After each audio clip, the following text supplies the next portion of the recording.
Can you hear me now? What the fuck? Okay. Hello. Where's the music? Can someone turn on the music? Thank you. Where's my face? Shit.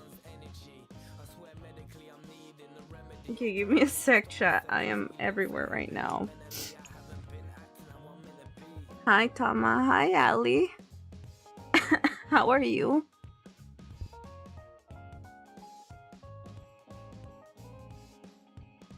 Okay, I'm still coughing, right? I'm still struggling. And I'm cold. So I have a blanket on. I'm okay. What? Wait, what? I'm okay, just ice boat racing in Minecraft. Oh, that sounds fun. Ice boat racing on Minecraft. I don't hear that every day. I'm still sick, of course. Oh, but I should do my intro. Okay. Hello, my name is Tamashii, and all I gotta say is Tama Days. I'm a grumpy Latina VTuber who lives in Japan, and I try to stream 5 times a week. And on one of those days, I do political commentary called TamaTalks that focus on human rights. And today is that day. And I'm gonna be fucking... No, I'm not gonna be fucking. I'm gonna be, we're gonna be reacting to actually a YouTube video that just came out. It's about an hour long. And it's going to be talking about, like, how ignorant coverage of what's happening in Palestine is actually just really affecting, you know, it's really affecting how people perceive what's going on in the world in such a negative way, from all sides, by the way, of content creation, from the like right-wing side, from the centrist side, and also from the leftist side, specifically liberal side. So I watched like 10 minutes of it. I was actually watching Hassan react to it, but then I figured maybe I should react to it raw, you know, and give my input, because I feel like VTubers have been dominated by right-wing grifters, right-wing SlopTuber VTubers who you know, just cover like drama and you know, making things worse and encouraging their right-wing audience to like bully VTubers who show any sign of like progressive thinking. So I feel like me watching this and relating it to VTubing is very important. Okay. Are you doing slightly better? Nah, I think it's the same. I still have a cough.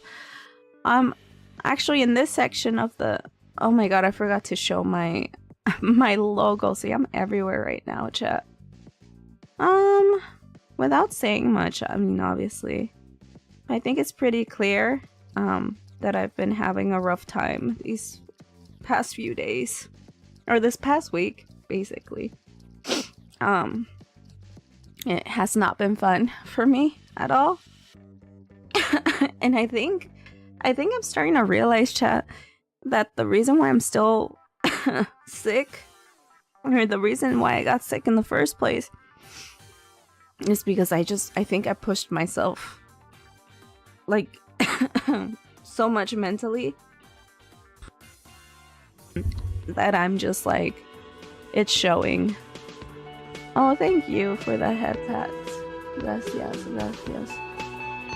Yeah, I can already feel a migraine coming in. It's kind of annoying. Gracias. Yeah, I need a lot of head pats, man. Gracias. You know, today too, like, My 1-week vacation started. I'll be going back to work next Monday. I think this week I'm gonna focus on like trying to get better, trying to clean, trying to think up of some content ideas and go back to putting myself out there. I've been really slacking on shorts and stuff, for example. And just focusing on feeling better. Mostly. Today though, on my first day of vacationing, all I did was fucking sleep. It was crazy. Actually, I was like messaging someone last night too. I was like, and wham, just out of nowhere, I just passed out. And then I woke up today. I woke up to like, you know, my iPad still open, like messaging someone. I was like, what the fuck? And so I started messaging again.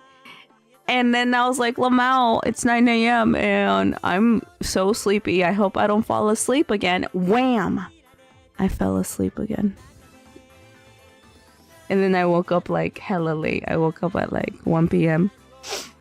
So I think I'm just like super, super exhausted. And now that I'm finally on break from work, I'm just like, it's hitting me all at once. It's like, damn, Tama, you sleepy. You tired, you know? Ay, ay, ay. I'm like so low too. Like, look how tall the mic is. The mic is all the way up there. It's because I'm slouching with my blankie here. I decided to not push myself too much with TamaTalks. So that's why we're gonna do a React stream instead. Focusing on this video. It's an hour long. It's pretty long.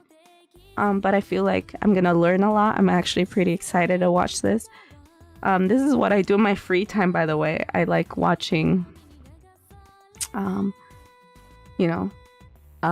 video essays like this where I learn stuff.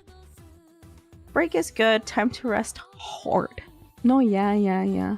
I do need a rest hard. It's true. It's true. Unfortunately, oh yeah, here, let me turn off those let me turn off those notives.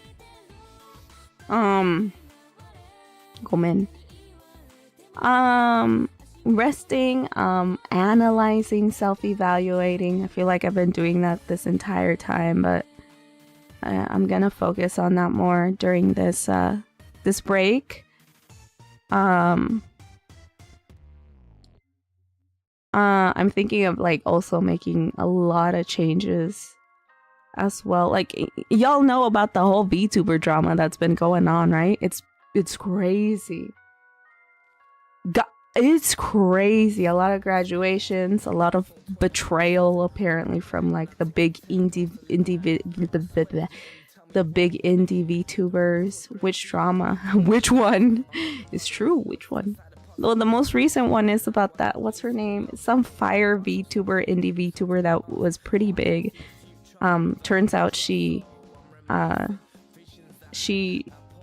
made it her mission to fuck up commissions from like all of her VTuber friends for many, I don't know, years or months. I don't even know. Cindy, that's her name.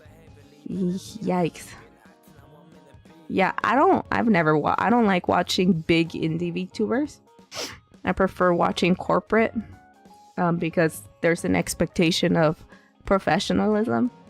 And if anything bad happens, like, it's most likely that we won't really hear about it unless it's like the company mishandling things or just a talent, you know, not being the talent, just like either having to say something, you know.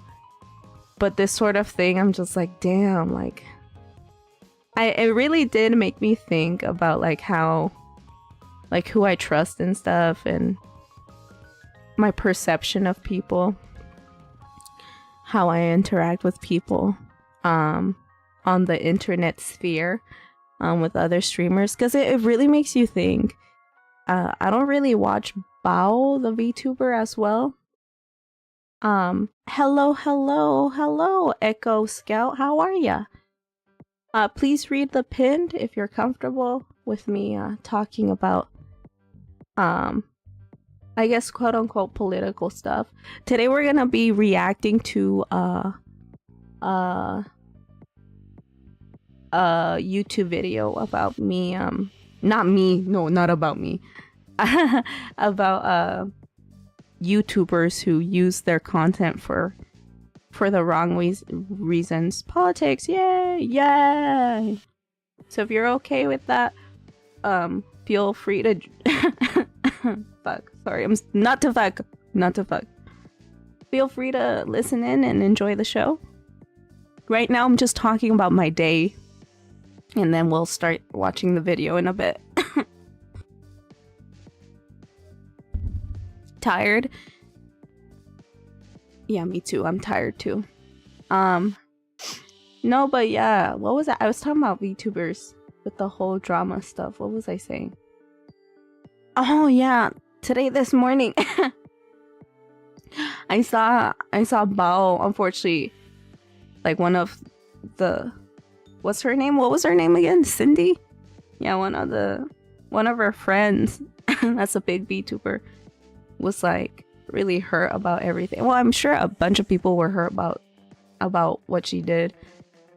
But she was crying, and like what she said in a clip that I saw on Twitter, I was like, damn, that really resonates with my situation a little bit. And it kind of solidified like what I want to do in my future decisions. So when it comes to how I interact with people. And so yeah, it's a scary world out there, guys. Ain't trust nobody, no how. No how? I don't know. I feel like when I started VTubing, I had that mentality, right? Never trust anyone. Rah, you know, stuff like that. That's why I'm like, was very gatekeepy. I still am, I suppose, but I started loosening up a little bit and just like trying to get too close, I feel. And of course it worked in my favor, but at the same time it didn't work at my favor. And that's what I'm realizing now, and it's just kind of crazy that even the big guys out there, the big indies are experiencing that. It's really scary. It really is. It puts a lot of things into perspective. So I'm just gonna rethink things. I have a private server. I think I'm just gonna come out and say that I'm probably gonna just like nuke it and just focus more on my public server and learn how to touch grass, you know? Stuff like that. Like, I feel like the world is giving me signs. You know, of like, Tama, you need to learn how to protect yourself. Ew, grass! Well, listen, Allie, without grass, how do you get ass? You know? It's true. It's true. Answer me that, Allie. Answer me this. Without grass, how does one get ass?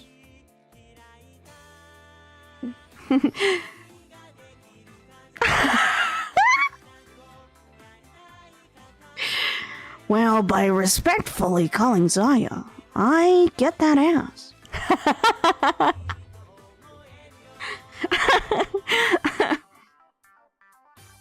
I see. なるほどね. True. You summoned them. How?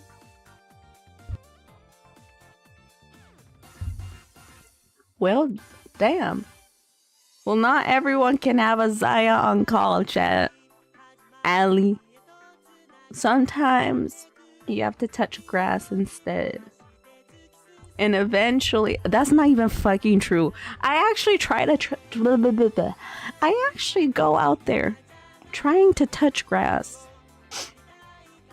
And sometimes I have the worst experiences trying to touch grass. And that's why I don't touch grass. That's why I became a Twitch streamer. Not even that, even worse. That's why I became a VTuber, chat. What the hell? Am I doing things wrong? Is this stream where I'm realizing I'm doing things wrong? Damn. I'm gonna say it in Spanish. I'm gonna say damn in Spanish, like, damn. I'm gonna say it in Spanish. We just make a noise. We go, ee. Ee. Híjole. Ee. God damn it. No, but yeah. That's one thing that's been happening and that I've been thinking of.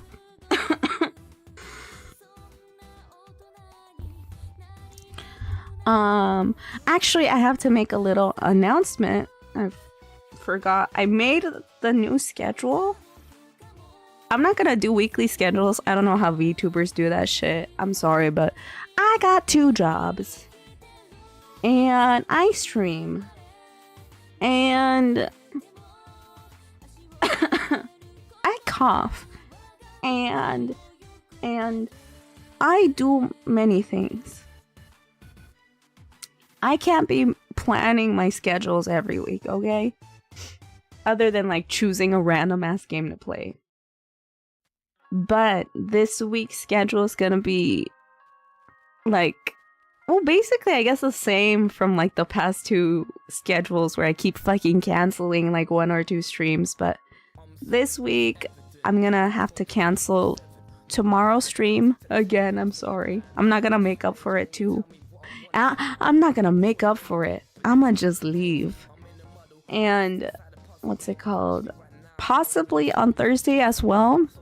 But my goal is to make it back home in time to play Elden Ring. I haven't played Elden Ring since last week, and I feel like I'm having withdrawals. I really need to swing that sword, if you know what I mean. Ha ha. Get it, chat? You understand? Elden Bang, that's right. So I think on Thursday I might just like play Elden Ring really late. I'm not sure though. But the reason why I'm skipping is because I'm gonna be staying over at someone's house. Wink, wink. So I won't be in my household with my, what's this called? With my PC. And well,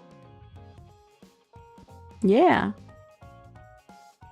Unless I'm like, nah, fuck you, and then I just go back to stream. No, but it's because since I finally have a 1-week vacation, like, you know, I should try to spend it at least like one of those days touching grass like a normal fucking human being. I'm too broke to travel anywhere. I wish I could travel and have fun with a group of people. That would be fun. I haven't done that in years. Although, like, I've been hanging out with one-on-one people, like one-on-one. But when was the last time I had like a group friend thing? It must have been college. I think it was college. Shit, it's been a long time.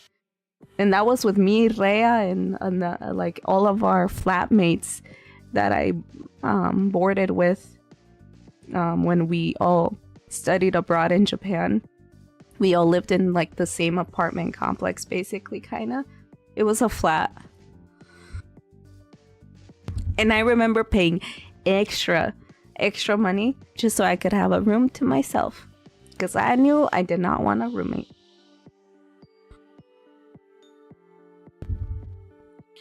And actually, when I traveled to... Well, no, when I lived and studied in Japan during that time with Rhea and all my... I actually made such good connections including Rhea. I actually talked to Rhea yesterday. Was it yesterday? No, 2 days ago. I talked to Rhea 2 days ago, and because she sent me a message, she could feel that something was wrong. So I was like, "Hi, Daddy." Fuck. And so I sent her a message and stuff.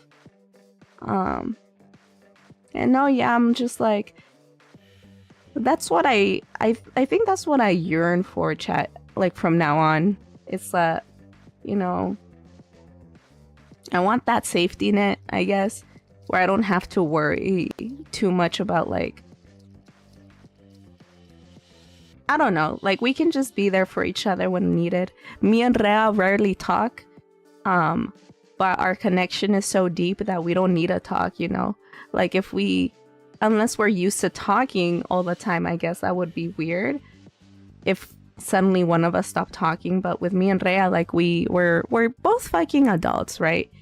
We understand that we have lives and stuff, and it's just like with Rhea, I can just not talk to her for a couple months, and then when I talk to her again, it's as if nothing happened, you know?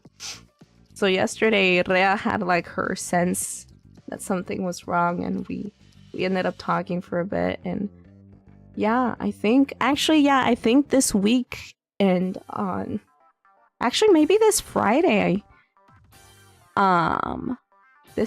we might do a Grace Race podcast and catch up with y'all. We skipped last month, so we really want to do this month. It's either gonna be at 11 a.m. my time or 11 p.m. JST. Wait, that's the same thing. It's either gonna be 11 a.m. JST or 11 p.m. JST. I'm gonna let her choose that. But since I have Golden Week, I can do it on Friday instead of Sunday. I think Sundays are my day offs, man. I need like at least 2 days to chillax. But yeah. No, yeah, I feel like I've been having a lot of like conversations with people that made me feel really nice and happy and safe. And so I think I'm just gonna focus on that from now on and not overthink other things, other people probably that don't matter as much. I think I need to just focus on what matters. Like this. Like that. I hope you guys understand. And then I can relax. And hopefully I get better. I have a feeling though that this cough is going to persist for another month. Yeah. Oh my god, I have to flaunt this. My princess, actually, Michu is kind of like, the way I communicate with Michu is kind of like how I communicate with Rhea as well. With Michu, she already established how much she cares for me. To the point where like I have no fear of Michu like flipping me off and be like, "Fuck you, Tama," and then leave. Like, me and Michu don't really talk. But when we do, it's like really deep, and meaningful and awesome. And last night we were that's why I was sending the message to chat. I was like talking to Michu last night, and I legit just like fell asleep on the spot just randomly. But we were messaging and sending voice recordings as well. And I don't know, it was just great to see how much like Michu cares for me as well. It's been great, chat. I don't know. Like I've been such a doomer as of late. And I know I said I wasn't gonna be a doomer from now on, but life has been testing me. But despite that, and Michu actually is the one who told me this. She told me that the things that have been happening to me needed to happen for me to realize things, you know? To realize like who I should keep close to my heart and who I shouldn't, and how I can learn to move on from things. And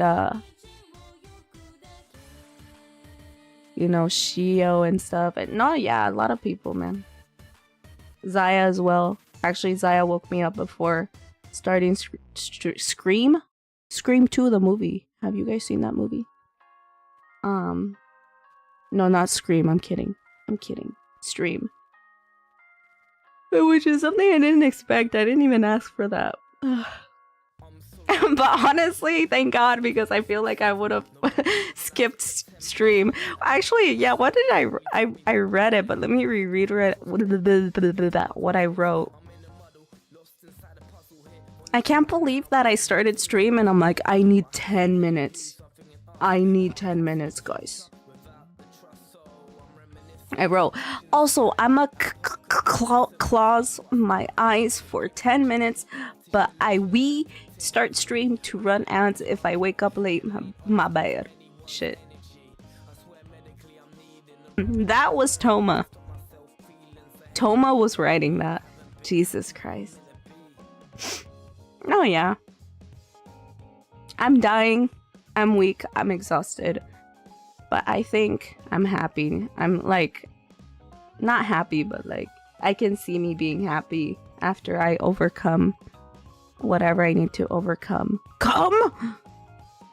You! But now I guess we should, how long have I been talking? Only 30 minutes. What other updates should I do?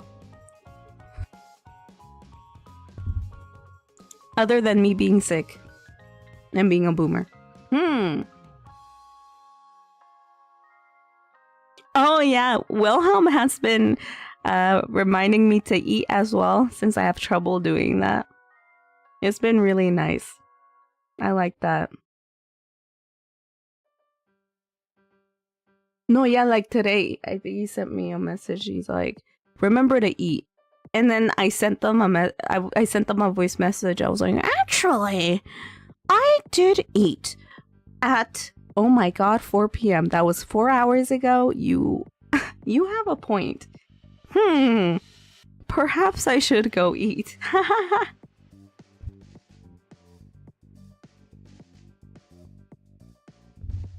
Yeah, everything's gonna be okay, Tama. You too, chat. Everything's gonna be fine. You just gotta turn off your brain a little bit and rest and stuff. But no joke, I am so tired. I'm so exhausted. And I keep getting migraines. In like random ass fevers, but at this point, I feel like I really do need a caregiver, chat. Anyone know any caregivers out there for a Latina in her 20s? That's what I'm gonna say. I'm in my 20s. Shut up, chat. I am in my 20s. It's true. Okay. I don't care if you guys don't. I'm in my 20s. And I feel like I'm already getting dementia. This is not good. So, hence me wanting a caregiver. But yeah, if you guys know anyone, hit me up. And I'll be grateful. I'll be able to pay in not money. Wait. That sounds weird, huh? Well, let's just get started with the next topic. Moving on. Let's move on, chat. This is the video that I want to watch. Here, let me go down here. It's called You Can Barely See It, My Bad. But it's called SlopTube and Weaponized Ignorance, How Careless Coverage Hurts. And it's by Overzealots, a YouTuber essayer. That sounds weird as well. A YouTube essay. creator. There you go. Haha, nailed it. Nailed it. Let me make this HD quality. Ooh, 4K quality. Boop. There we go. That's right. That's how we like it, chat. And again, we're gonna react. I'm gonna react to, you know, HD's nuts. No! They got me good. Goddamn shame. Sorry, I have to get that out. No, it's valid. I would have said it myself, but clearly I'm not at 100% right now. I think I'm at like 60%. Oh my god. Don't you dare.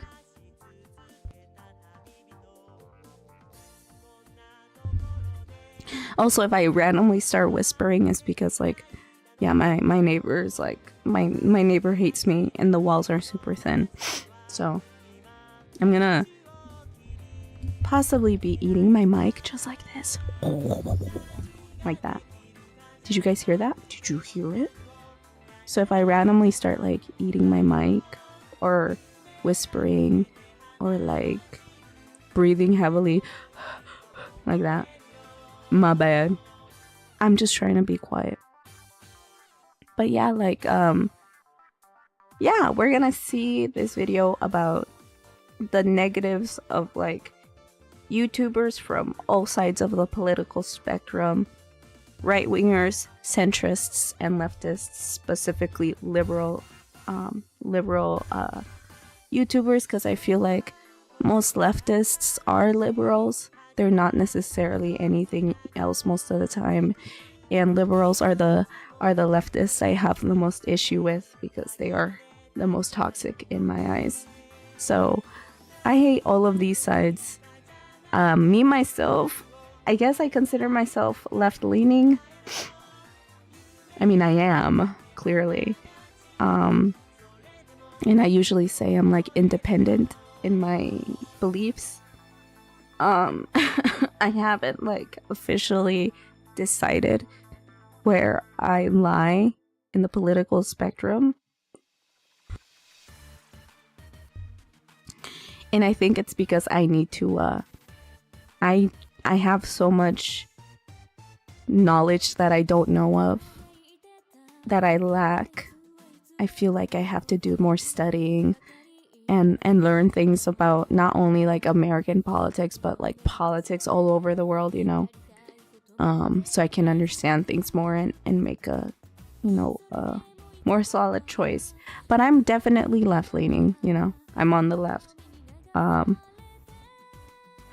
kind of interested in socialist, democratic, there we go, democratic socialist thinking. But again, I need to study more and actually know what the fuck I'm talking about before I make any decisions on that. Hola, Shina Monday, ¿cómo estás? Ahorita pues, hoy nada más voy a hablar en inglés. Hoy es el día cuando yo me dedico a hablar de don't worry. Ay, gracias. Pero sí me dedico este día a hablar de cosas políticas. Y hoy que es cada martes es cuando decido hacer eso. Se llama TamaTalks Tuesdays. Y es cuando yo decido de hablar de, pues sí, cosas políticas. Especialmente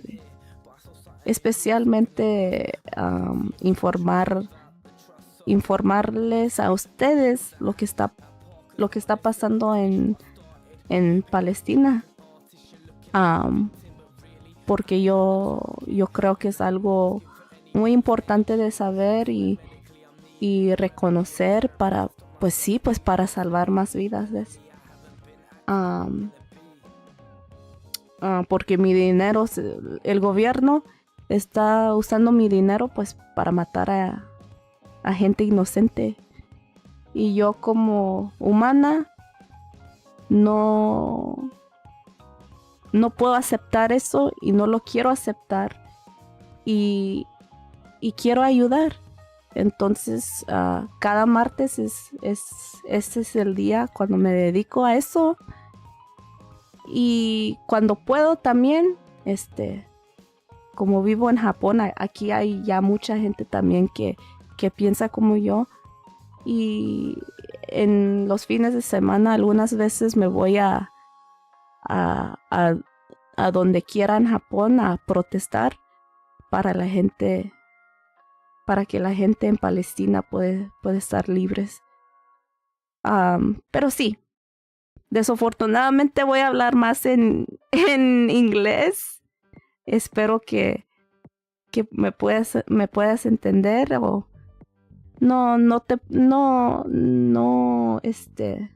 si no quieres ver también estoy bien con eso. No te forces. No te preocupes. Pero pues sí. English mode on. Okay. Let's start reacting to this, shall we, chat? Boop. A ver. So. I'm so excited to watch this on. I'm not gonna lie. It's gonna be pretty frustrating though, for sure. Because I'm going to connect this with VTubing. But let's see. Boop, tell me if you guys can hear it, by the way. Boop. Up until recently, corporate media and ivory tower elites have held what seemed to be a monopoly on the flow of information. If you wanted to hear an opinion on a contentious matter, you would have to turn on the corporate media platform of your choosing, and you would be spoon-fed an acceptable position on the topic at hand. And for a good long while, I like that he clarified. That. An acceptable position online. I like that. Why? Because it's true. We end up always like hearing stuff from the news, and you guys have seen it before, chat. If you watch like my past TamaTalks, whenever I look at the news, just at face value, you will see how they say things to get a certain narrative out. And it's when I start questioning it and also start asking you guys questions about like what we just reacted to, what we just heard. Where you kind of, at least I hope you do, but you realize that you can't just take things at face value. You have to question everything you hear. And they're showing a clip of Fox News, obviously, because they're like the biggest perpetrators of this. They say big words, not only big words, but enticing words that get you riled up, that they get people who yell at you and stuff, and that's entertaining as fuck. And of course you're gonna be like hearing, like Alex Jones style sort of shit. I don't want them to put chemicals in the water that make freaking frogs gay. You hear that on the news and you're like, damn, they're putting chemicals in the water that makes frogs gay? Stuff like that. And if you're homophobic, obviously that's not cool. And you're going to be scared of drinking water. If you're just like a normal person, you're going to be questioning that. But eventually, people aren't saying crazy shit like that no more, right? People are actually saying like low-key racist, low-key dehumanizing things. Hey, what the hell do you think of yourself? Thank you for following, Yocord. I always search good in bad. I also search bad. My bad, I'm still sick, so I mute when I cough. Wait, what does that mean? Can you explain? I'm a very good bad boy. You're a what? I'm a very good bad boy. Say that again. I'm a very good bad boy. So you're a very good bad boy. Thank you for telling me 3 times. Hello, my name is Tamashii, and all I gotta say is Tamadis. Yes, that is my catchphrase. Do not ask. I am a grumpy Latina VTuber who lives in Japan, and I try to stream 5 times a week On one of those days, I do political commentary with a focus of social issues that matter to me. And I do those on Tuesdays, which is today, and they're called TamaTalks. Right now, we're going to react to a video called SlopTube and Weaponized Ignorance, and we're going to learn how YouTubers in the YouTube space use their ignorance to cause harm to people, especially to what's going on in Palestine. They misconstrue the truth in order to, help those in charge to continue genocide. And so I really want to watch this video. Thank you for following, and I hope you can stay to enjoy the show. That's and I'm sick, by the way. My bad.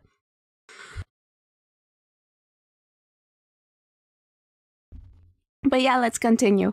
Haha, I can understand you. Don't worry. I'm only speak Spanish because you want to remember the words. Oh, no. Okay, pues muchas gracias. Okay, let's enjoy the show then. Boop. While this arrangement served corporate interests quite well. As does. Noam Chomsky and Edward S. Herman put it in their 1988 book, Manufacturing Consent, the mass media serve as a system for communicating messages and symbols to the general populace. It's their function to amuse, entertain, and inform, and to inculcate individuals with the values, beliefs, and codes of behavior that will integrate them into institutional structures of the larger society. In a world of concentrated wealth and major conflicts of class interest, to fulfill this role requires systematic propaganda. Propaganda, right? And basically what that guy just read is basically what I just said, but in simple terms, right? They use all of these entertainment, crazy, drama-inducing idiots in order to send a very scary message that you don't really notice at first unless you start questioning. And the only way, these like higher people in charge are able to do that is through systematic propaganda. In the whole world, at some point, we were all really brainwashed after October 7th, right? But now, a year later, a lot of people are catching on the BS, okay? And that's why I keep talking about things, because the more I talk about it, the more people become aware. And, if I motivate you to not buy McDonald's anymore, I'm doing my job pretty fucking well, don't you think? Because those fuckers are literally feeding soldiers to fucking chop off a head of a fucking Palestinian kid, or a Lebanese kid, or a kid in Syria, and I see it, okay? It's everyone has phones now. They're uploading this stuff on Twitter, asking and begging for help. And I'm not going to stay quiet, and I'm not going to buy a burger, or I'm not going to fucking, what else? I'm not going to watch Disney. I'm not going to do that shit. And so, but that's what the media's for. Sometimes you don't even notice it, but the media does feed you things without you knowing in order to do really bad stuff in the world. This model of subtle propaganda and gatekeeping of serious discussion has fallen out of favor in recent years due to the rise of alternative media figures and platforms. From YouTube to Twitter to Rumble for the really bad boys, these alternative media platforms have proven to resonate quite well with the average person. And for good reason. People have begun to see through the elitist corporate stronghold that traditional media held over the flow of information for decades. And for a lot of people, they've become disillusioned with the status quo that those institutions were propped up to protect. People are tired of feeling as though serious political conversation can only be reserved for ivory tower elites and fucking Anderson Cooper. So when they hear a seemingly down-to-earth guy like Joe Rogan talk with his buddy who has an interest in politics or aliens or what have you, it's easy to resonate with them and latch on to folks like that for insight on current events and world news. Same goes for his contemporaries, who seem to offer an alternative to the polished media institutions of old and instead sell you their personalities, ranging from humble and inquisitive to whatever this is. However, as we've recently seen, these alternative media ecosystems very quickly begin to replicate the undesirable aspects of traditional corporate media. From sketchy funding to audience capture, independent media has proven not to be immune to the shortcomings of its predecessor. But worst of all, These alternative media spheres are a breeding ground for anti-intellectualism. I know that sounds like a really elitist word, but I do think it's important to know what it means and how to spot it in the wild. Anti-intellectualism is hostility to and mistrust of intellect, intellectuals, and intellectualism, commonly expressed as deprecation of education and philosophy and the dismissal of art, literature, history, and science as impractical, politically motivated, and even contemptible human pursuits. Anti-intellectuals may present themselves and be perceived as champions of common folk, populists against political and academic elitism, and tend to see educated people as a status class that dominates political discourse and higher education while being detached from the concerns of ordinary people. Okay, actually, I spoke of this in the last TamaTalks. Yeah. I spoke of this in the last TamaTalks, especially when we were reacting to that really short clip of Jordan Peterson that Hassan was reacting to. But a lot of these people nowadays, you hear someone who sounds intelligent, you hear someone who says all of these crazy, like, you know, smart sounding words, and in reality they're not really saying anything. They don't even know what they're saying.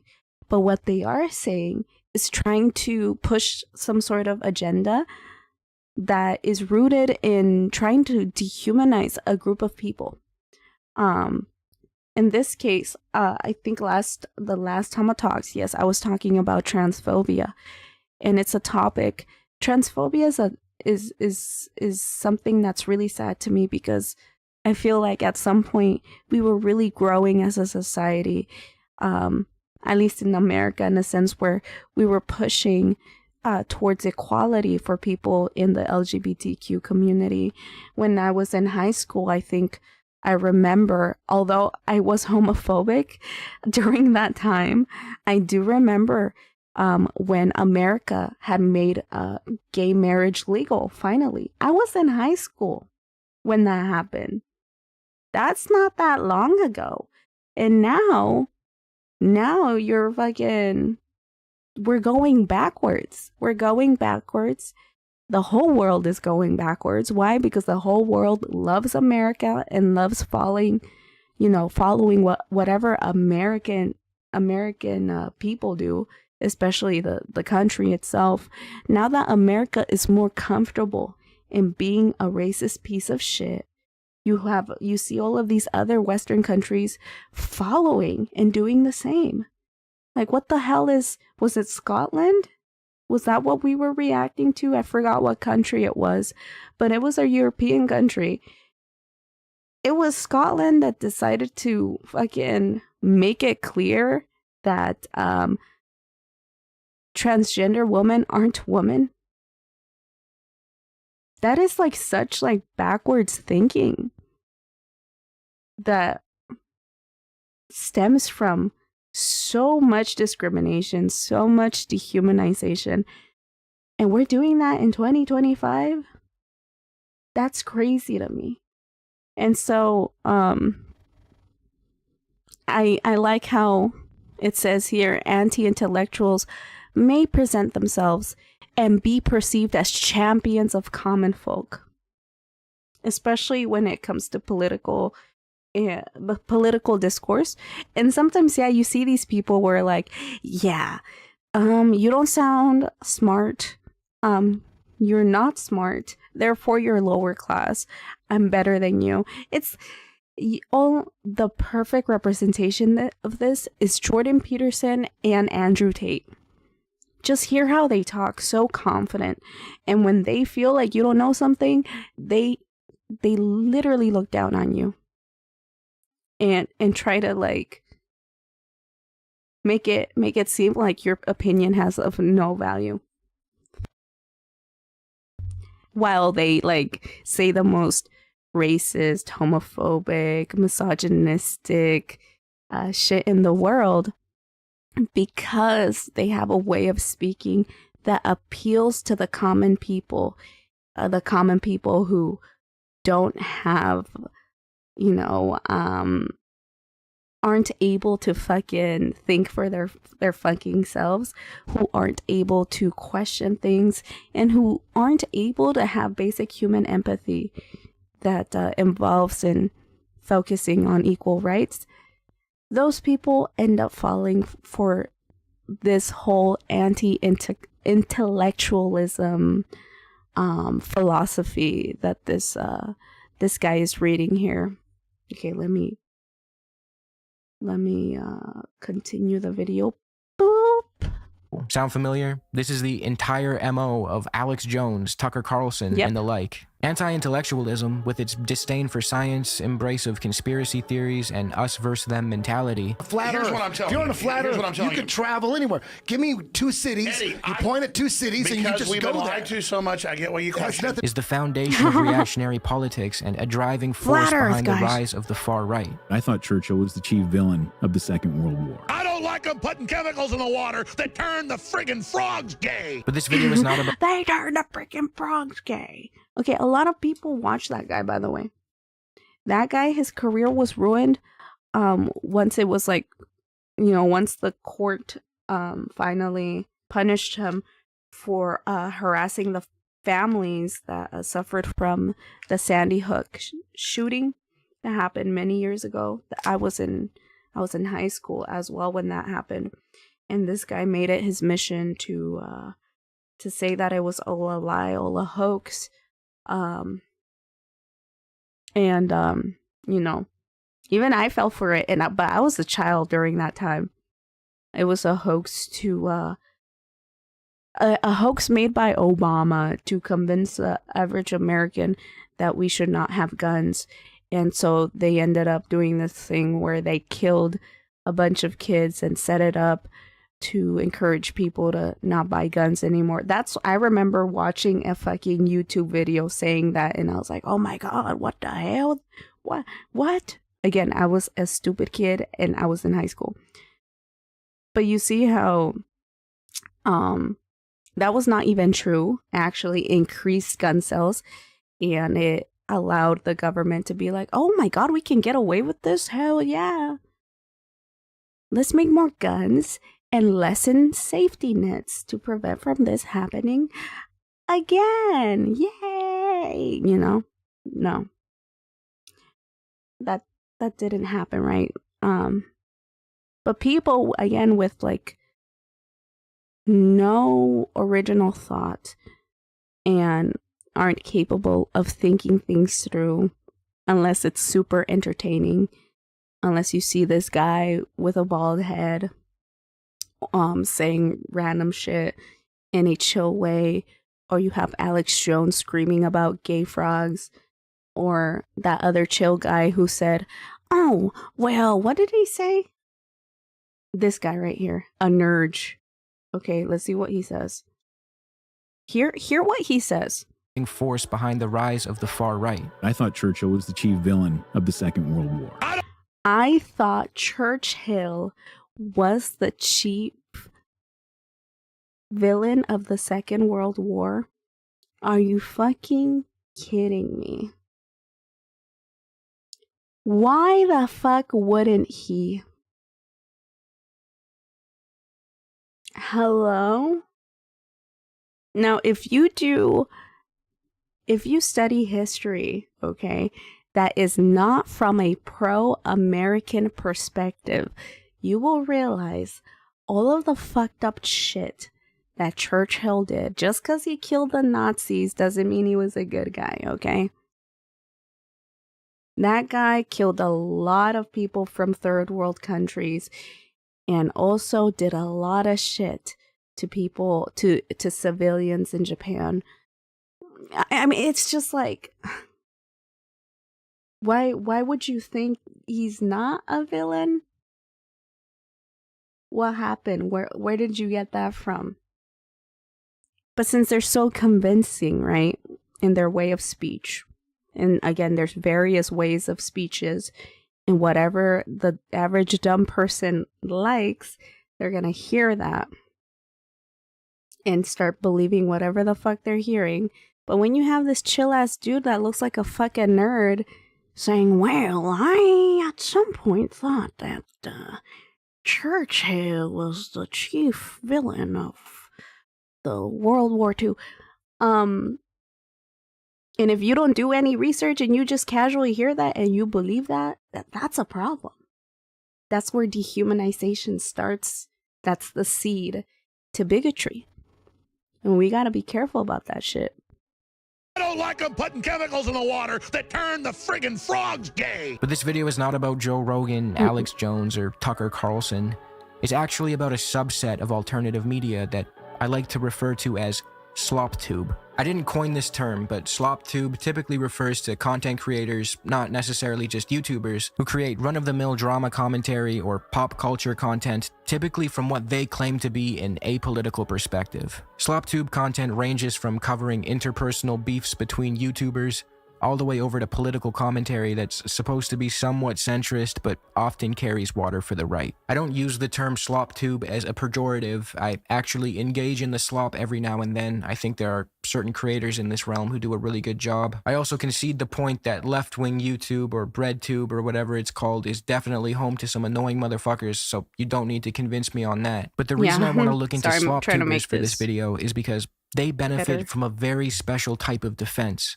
Let's call it weaponized ignorance. It's where they utilize their position as ostensibly apolitical content creators to shield themselves from criticism when they throw their hat in the ring on serious political conversations. They may not even know that they benefit from this, but regardless of their intentions, their positions in the online ecosystem allot them this privilege. Again, I don't think it's wrong for them to cover contentious political topics. I'm actually happy that they do because I think there's things that we can all learn from each other, and discussion shouldn't be stifled due to a perceived lack of credentials. But my point here is that they should treat serious topics with the respect they deserve. That includes backing up their statements with sources, and when they get something wrong on a contentious subject, issuing a correction. Hezbollah's credited with about 500,000 deaths. Nope. In Syria. Let's ask our friend ChatGPT. I've looked into this pretty extensively. No, you haven't. Hezbollah's killed significantly more people. Then the by IDF. like 10 times, I think. I mean, we don't know the exact numbers coming out of. Then the country with like the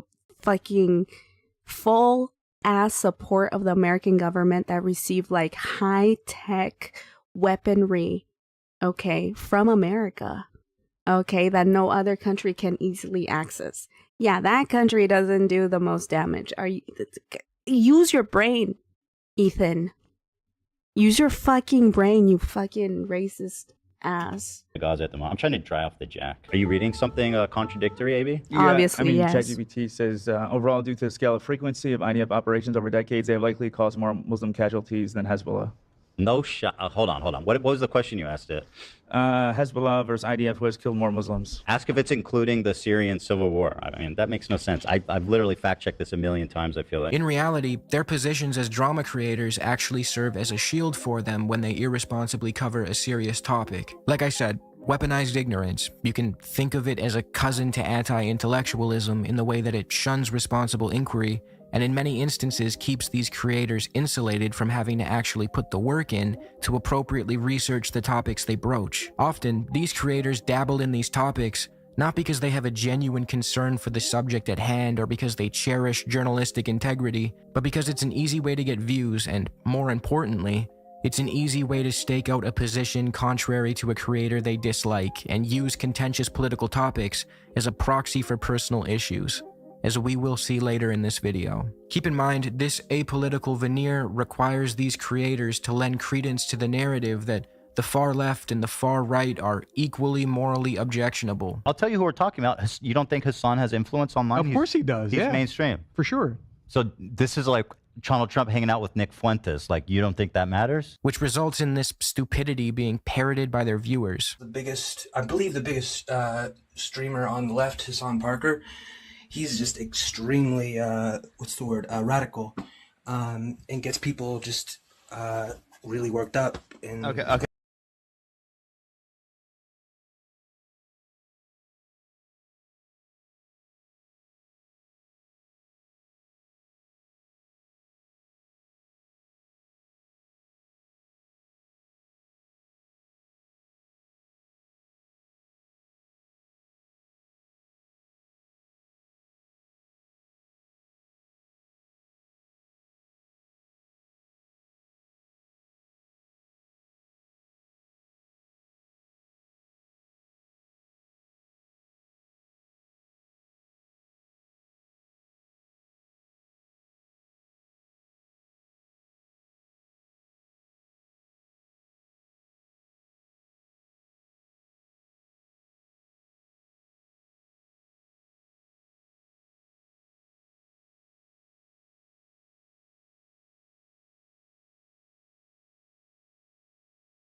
just really end up causing damage to young people.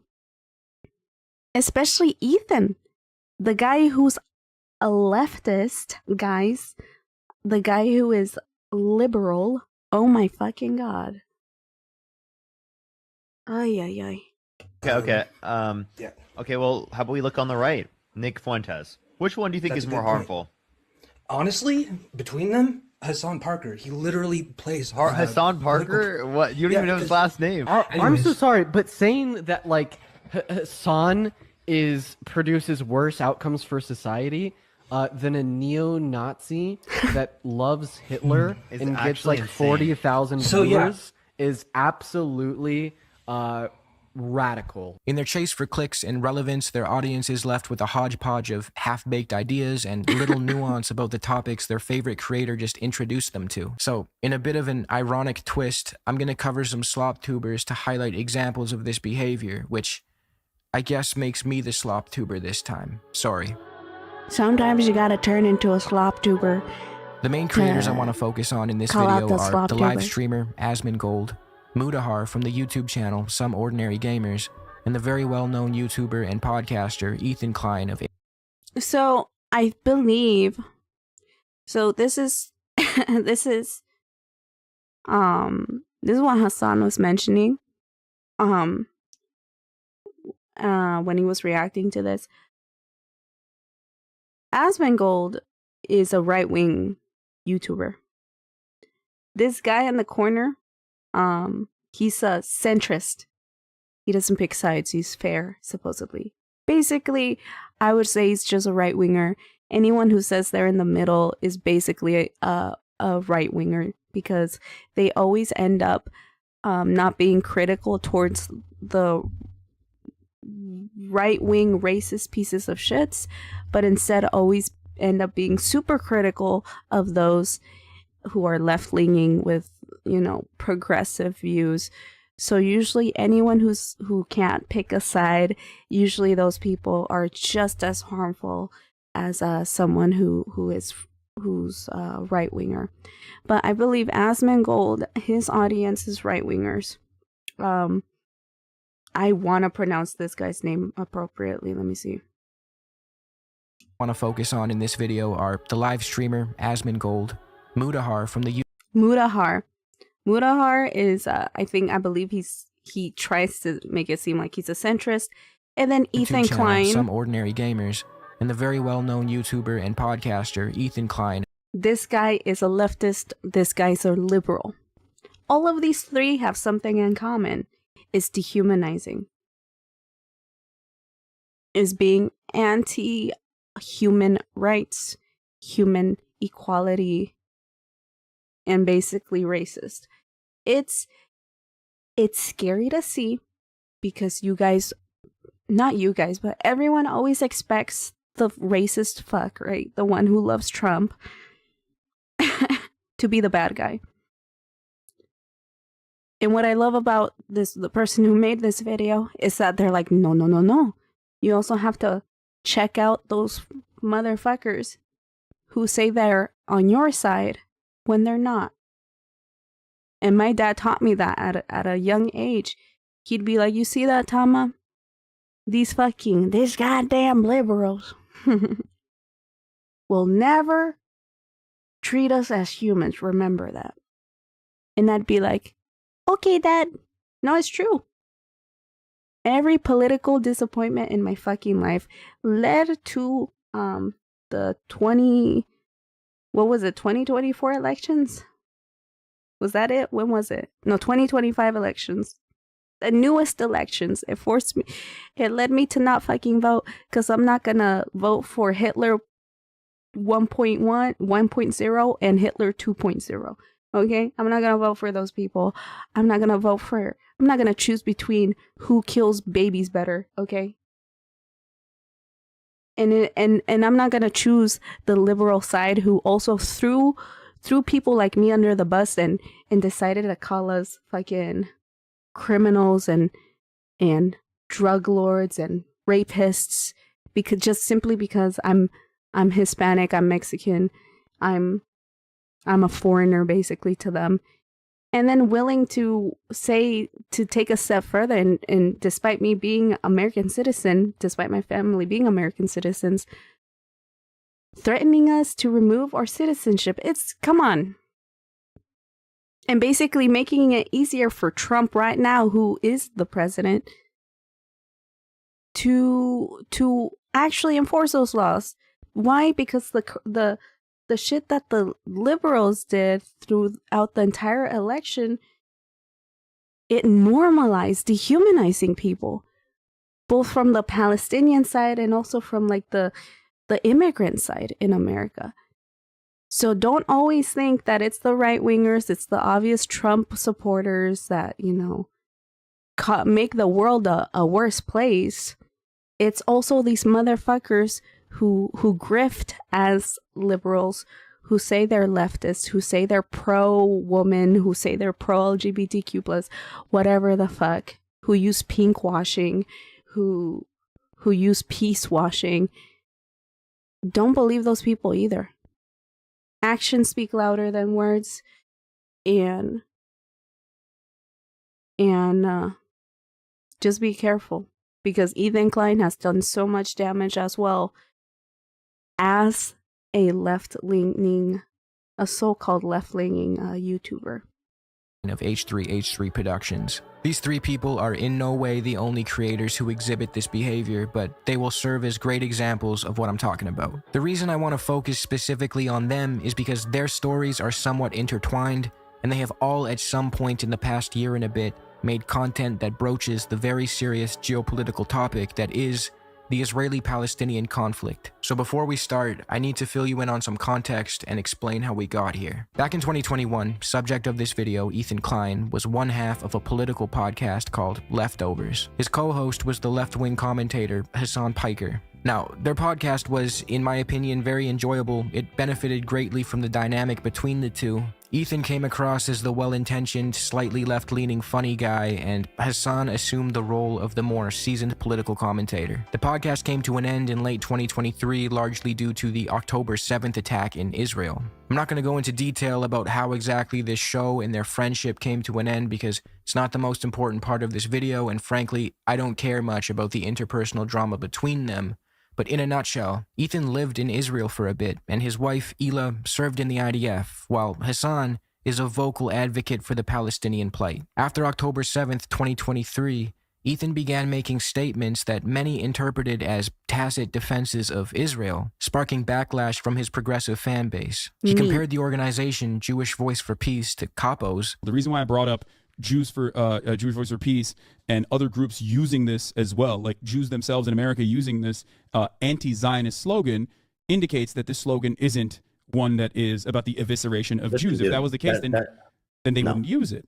There was Jewish collaborators with fucking Nazis. Ethan, don't do that, please. Don't say that the Jews' Voice for Peace are akin to capos. Made a disturbing remark about Aaron Bush. Oh god, this stream was. No, this stream was so bad, chat. And I think it was the last time Ethan and Hassan talked publicly, but fuck. It really, after watching this, it just like, honestly, yeah, I think after I watched this, I just unsubscribed and from everything involving Ethan Klein. A lot of the things he said was unacceptable. More context on these clips. What was happening in here is that basically, from the river to the sea, Palestine will be free. Is the slogan that the Palestinians use in hopes of being liberated from oppression, right? And it's a slogan that me and protesters chant all the time to advocate for Palestine and the Palestinian people. Ethan is claiming that slogan is used as a hateful way to be racist towards Jews, and it's simply not true. And therefore Hassan here was giving him an example of of a very popular nonprofit organization called Jewish People for Peace. where a bunch of Jewish people gather together for peace, and they recognize that Israel is doing genocide. And then Ethan's like, okay, well, there was Jewish collaborators that worked with the Nazis. And I'm like, you're calling your own people Nazis because they don't want to see Palestinian children get fucking murked? Are you kidding me? Get fucking murdered? What are you saying, Ethan? What the fuck is wrong with you? Ugh. And Hassan being such a fucking nice idiot, by the way. He gave this man way too many chances before he finally dropped him off. And it sucked having to hear Hassan yell at us and be like, oh, you guys need to give people chances, blah, blah, blah. I'm like, bro, he's literally saying Nazi talking points, Hassan. Open your goddamn eyes. He's evil. He turned evil. He's a Nazi himself. He's acting like one. He's saying Nazi talking points. Please don't say that the Jews' voice for peace are akin to capos. Made a disturbing remark about Aaron Bushnell by saying he burns alive really good. Not to put this uncouth, but he's a champ at fucking burning alive. I mean, and that sounds bad, but he did it really good. And echoed Ben Shapiro-style talking points by telling a pro-Palestinian sex worker that Hamas would kill him on the spot. That was fucking... I saw that tweet as well, and I gasped. I was like, Ethan, what the actual... What's... And again, because, like, again, I started out watching H3 podcast before I met Hassan. Literally seeing Ethan just decline. Ethan Klein decline bars was one of the scariest things I had to witness slowly, you know? Enjoy your drugs and being a sex worker. Hamas would kill you on the spot. Who says that? Hamas would kill you on the spot? You know who else would kill this guy on the spot? A fucking right-wing American with a gun. You fucking idiot. What is your point? No point. No valid point in this statement. Many people would kill this man for being free. Okay, for doing whatever the fuck they want. But like, other people can do drugs, higher class people with money, white people can do whatever the fuck they want. And no, everything's good. But there's a sex worker, you know, doing their thing. I'm not condoning drugs, by the way. I think sex work, me personally, a lot of people are going to disagree with me, but I respect sex work now. I used to not respect sex work. But if it's all consensual and not done in a way that dehumanizes people, especially women, I think that if they make that bank, man, make that bank. As someone who hates sex, well, I've never tried it before, so I don't know if I hate sex. But as someone who would rather eat a bag of chips than have sex, and who, you know, I can't see myself doing that with a stranger.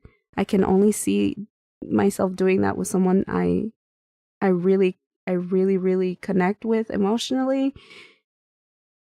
Imagine how hard it is to fuck randos, you know? That's some hard work. I wouldn't be able to do it myself. So I respect it.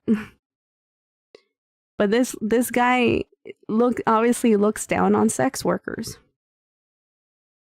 It's kind of scary. This sounds like a death threat to me. I don't like it.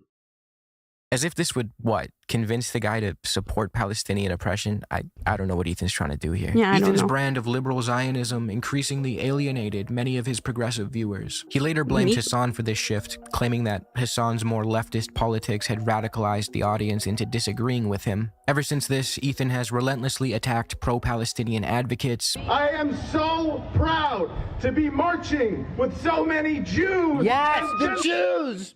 The Jews are here! Did we mention that? Mm-hmm. And I hope he is fired. Socialists, Marxists. Karl Marx, I got a fucking lot to say about that dipshit. Mao was a dumb bitch. What the fuck did he do? Actually, he did a lot. He helped China a lot, but at what cost?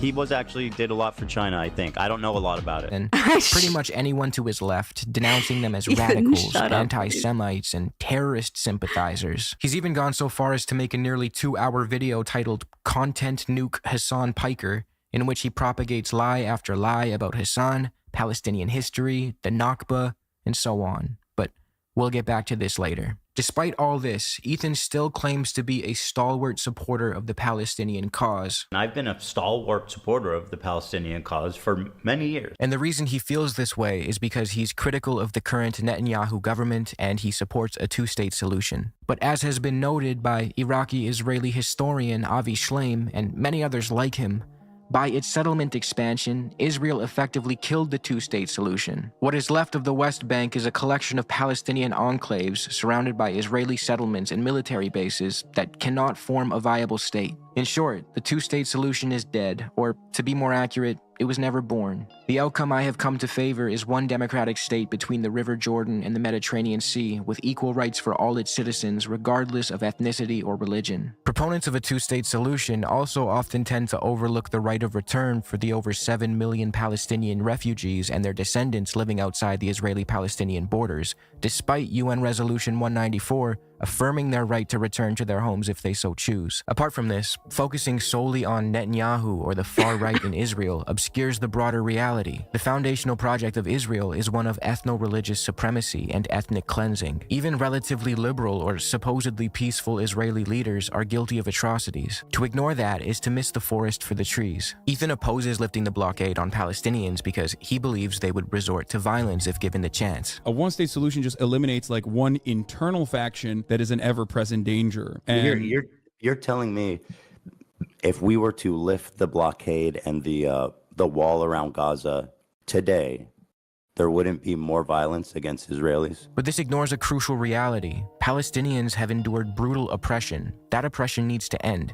And while some have responded with violence, it's a response to systemic abuse, not some innate desire to harm Israelis. Framing Palestinians as inherently violent and incapable of integrating into a democratic state isn't just wrong, it's racist. As we'll see in this video. The thing is like, so you guys probably heard a lot, and I don't know if it's maybe difficult to understand, but I'll do my best to explain. So basically, the two-state solution was something that, in very simple terms, and I really encourage you guys to do your own research, but basically it's like just having two states, right? That is now impossible, you know, because of what's happened now.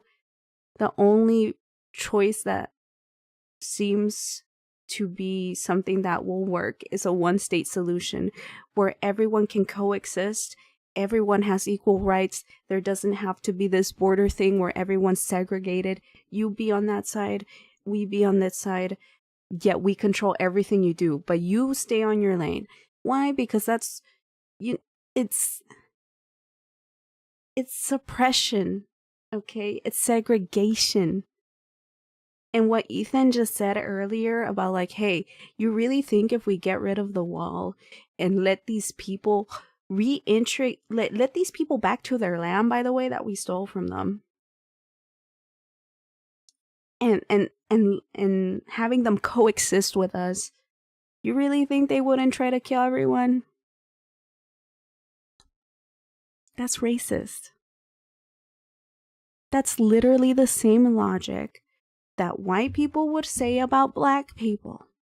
You really think if we gave these black people equal rights, the right to vote, the right to use whatever fucking toilet they want to use, the right to exist, you don't think if we liberated these slaves from slavery, you don't think that they wouldn't become violent? You really think that they'd be able to coexist with us white people? That is the same exact logic, okay? A liberal YouTuber is saying Nazi talking points, is saying white supremacist talking points, And those talking points are being said in CNN, in basically any media, especially YouTubers who don't know what the fuck they're saying, or actually who do know what they're saying and are trying to continue the genocide. People don't realize how deep those simple comments are. We're repeating history. And it's scary. We're repeating the wrong side of history. And here I suppose he's going to show us a clip of of the type of segregation Palestinians have suffered from the colonizers. Ethan's analysis of the Israeli-Palestinian conflict is steeped in Eurocentrism and reveals what seems to be, if I'm going to be very charitable, a subconscious belief in Western superiority. But first, let's introduce the other two subjects of this video. Speaking of holding a belief in Western superiority, this is Asmongold, a live streamer known for bangers such as, if you want to consider a genocide as a systematic killing of a group of people, they have genocide built into Sharia law right now. So no, I'm not going to cry a fucking river when people who have genocide that's baked into their laws are getting genocided. I don't give a fuck. They're terrible people. These people are not your allies. They are not the same as us. They come from an inferior culture that is horrible. It kills people for their identity, and it is directly antithetical to everything Western values stand for, and it is an inferior culture in all ways. Yikes. Asmongold's house looks like this, by the way. I'll just leave that on the screen for a second so you can get a glimpse of the superior Westerners' living quarters. Now, it is true that Asmongold has apologized for this horrendous statement, and at the time seemed as though he would try to be more careful when dealing with serious issues going forward, but it wasn't long before he was back on the scene with more bullshit. From joking about rounding up migrants dressed as Ash Ketchum. What is the probability that Tom Homan would let me go with him dressed up as Ash Ketchum with watching them do deportations? To saying shit like, the Holocaust probably happened. I think the Holocaust probably happened. I think probably 99% certainty it happened. To engaging in revisionist history by way of arguing that the Nazis didn't burn books to stifle what they believed to be degeneracy, but rather because those books were, quote, written in Jewish. The Nazis burned books on gender sciences. They did do that. First. Now the administration has villainized and marginalized migrant workers, trans... It's a bit of a miss. Like, my understanding is that they burned them not because it was gender stuff, but because it was written in Jewish and not German. This guy is an unstoppable force of stupidity, but a very... Ah, yes. Instead of translating... instead of translating books that had so much research on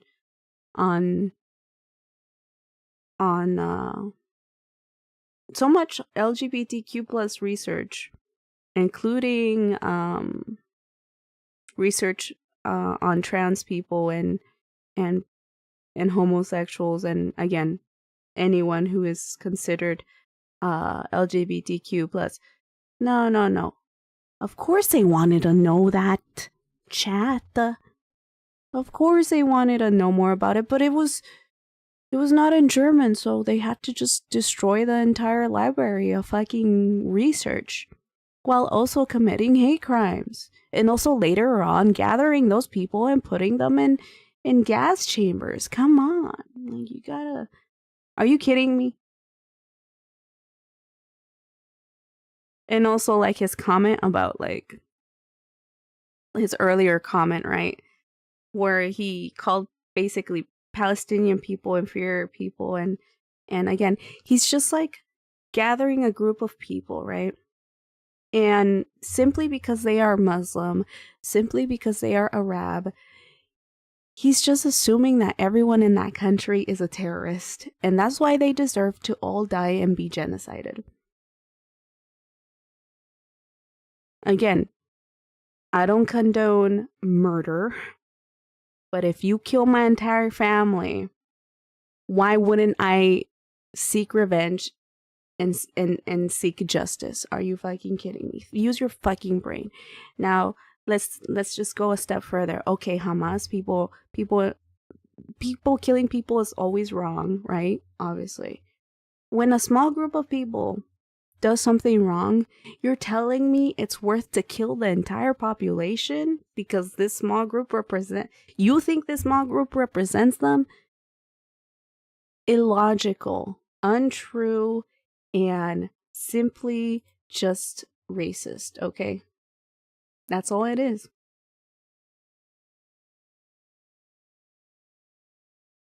No logic, pure hate. It's weaponized ignorance.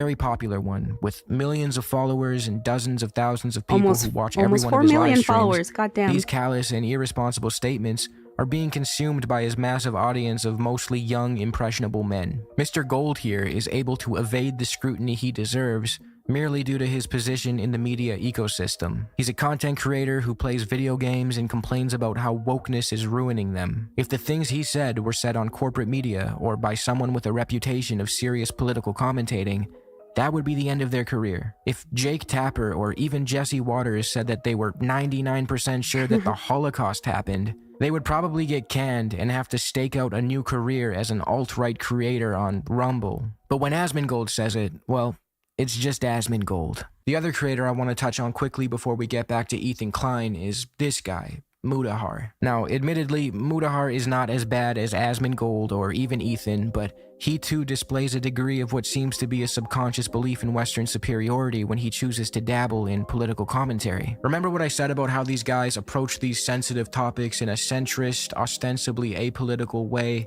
purely for the sake of creating more drama slop content that ultimately ends up holding water for the right? Well, here's an example of Mudahar doing just that. In October of 2024, Mudahar posted a video called "Twitch is a Disgustingly Evil Platform," in which he attacked left-wing creators and broached the topic of the Israeli-Palestinian conflict. At the time, Twitch was being accused of being anti-Semitic. These are claims that I believe to be baseless. Twitch was just highlighting pro-Palestinian voices and creators, some of which were Jewish themselves, and this anti-Twitch hate campaign was largely fueled by this stalwart supporter of the Palestinian cause, Ethan Klein. In Mudahar's video on the topic, he starts it out by saying, Now, this is in regards to serious world-shattering events that, again, I'm not an expert in, so I'm going to kind of tread lightly in the situation. Then why talk about it and make baseless, intense claims?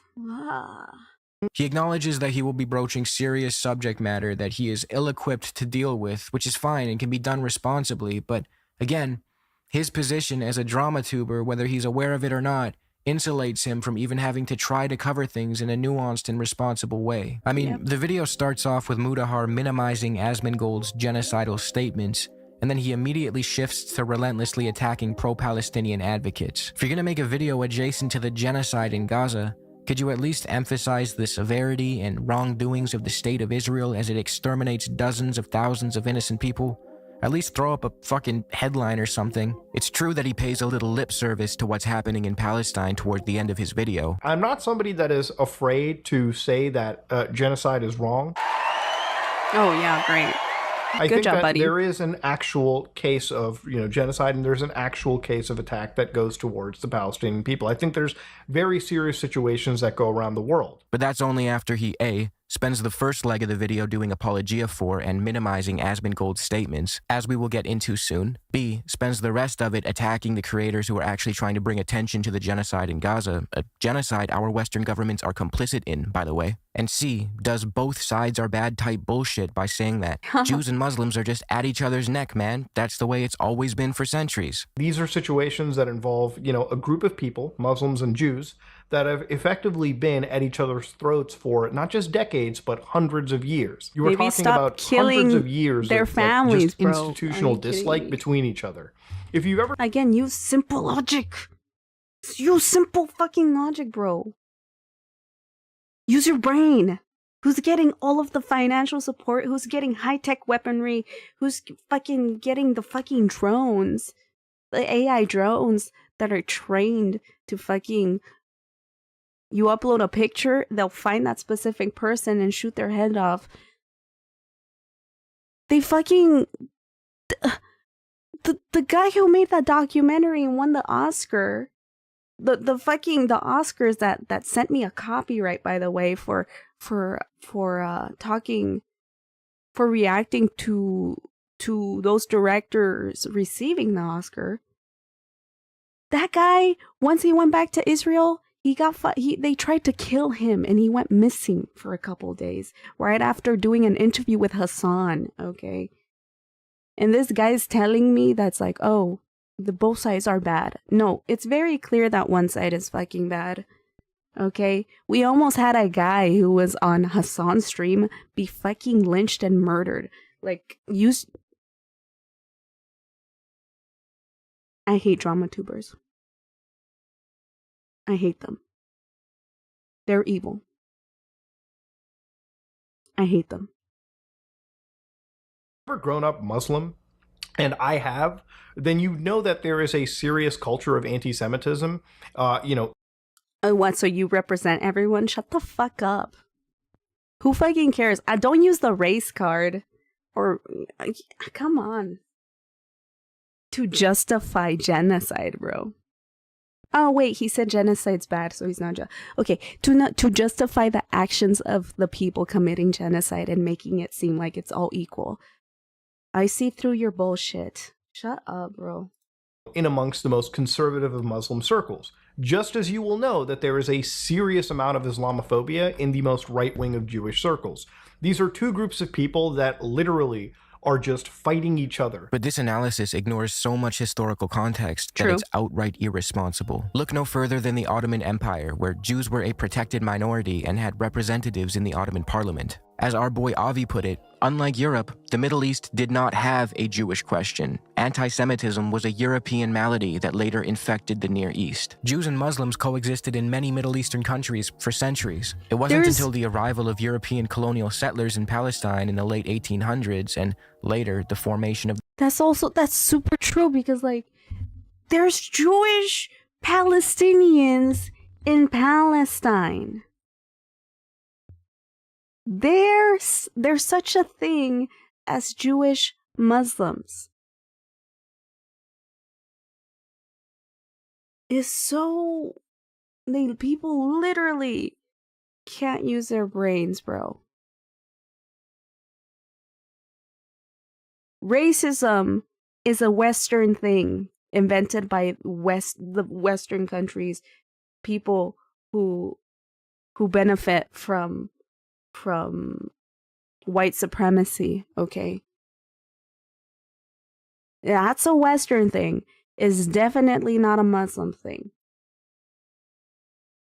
So of course, the Jews are...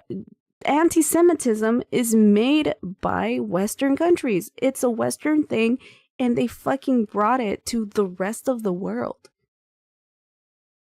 Of course, and then they switch it up and then use the people that they discriminated against to brainwash them, and then also, focus on dehumanizing Muslims and Arab people and encourage Islamophobia. Like,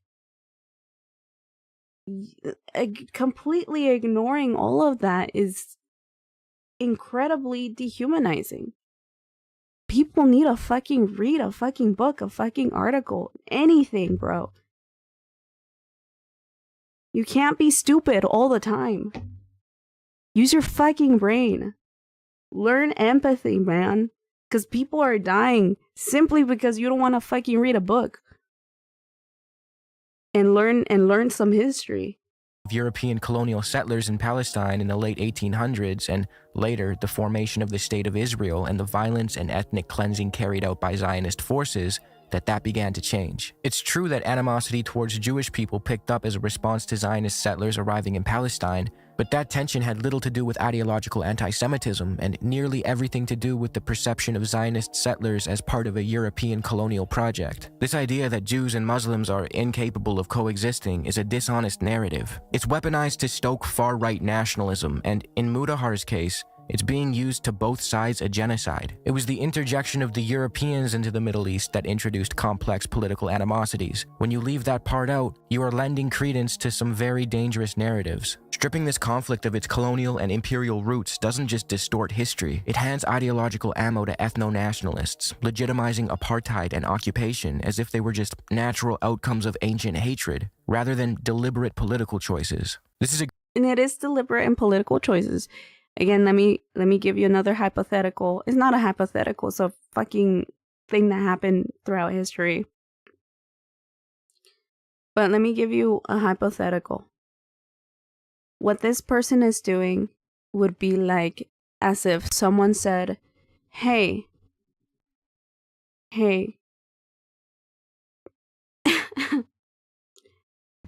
white people and black people fight all the time. White people have had stuff done to them by black people, but at the same time, black people have had stuff done to them because of white people. Both are equal. Let's all just get along. I'm not gonna sit here and only support, the minorities, mainly including black people who suffered from white supremacy. No. They've done wrong too. All lives matter, guys. You know how much history you're ignoring there? You know how offensive that is? You know how much that's being used to continue to discriminate? That's what this guy is doing. You're ignoring a lot of history.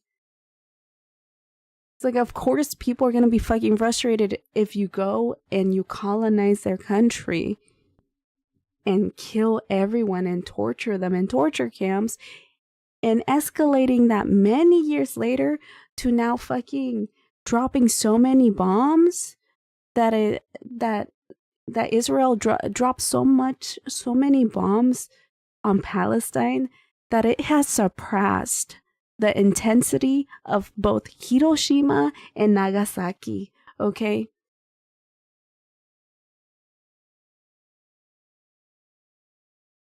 It's not an all lives matter thing. Both sides are not equal. One side is suffering the most. Always remember that. A great example of how trying to forcibly stake out a centrist position because you think it adds a veneer of nuance can actually undermine real nuance and give cover to some shitty ideas.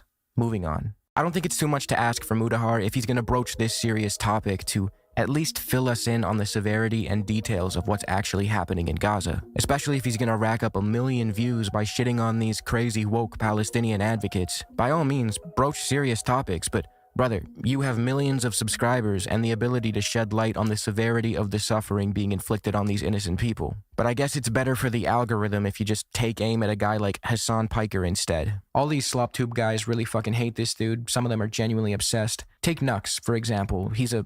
What is this, a cartoon? Who has millions of subscribers across 2 channels and churns out videos about things like Snow White going woke. I did not expect him to mention a VTuber. Jesus fucking Christ.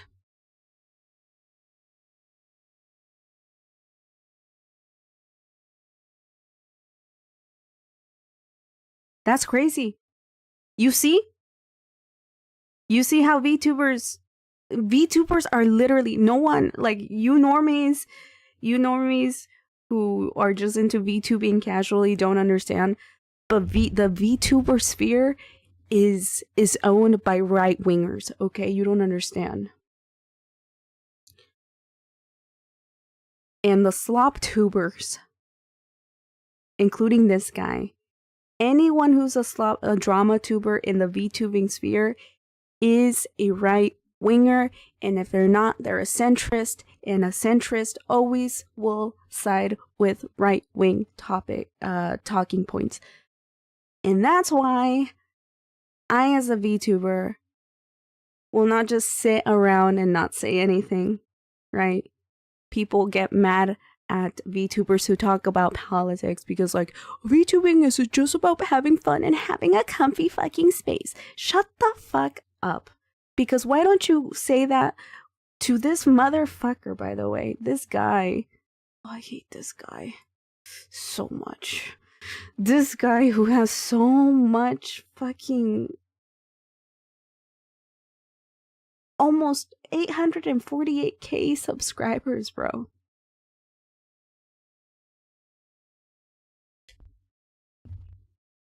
Dedicated on just not giving valuable commentary other than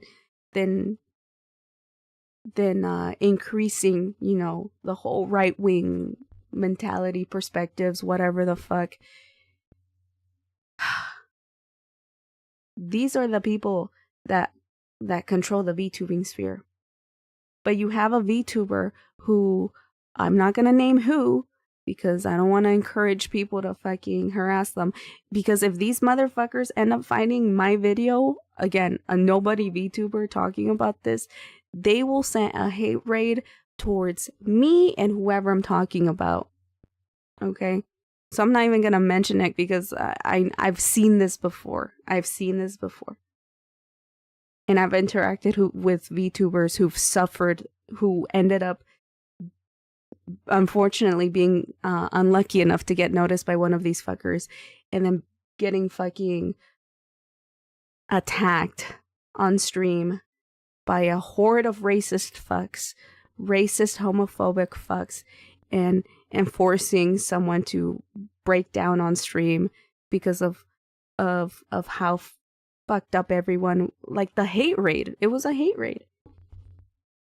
And the people like me who speak out are at risk of that because of these fuckers, these VTubers as well, who realize that being a right winger, getting on the being a right grifter is actually very financially beneficial.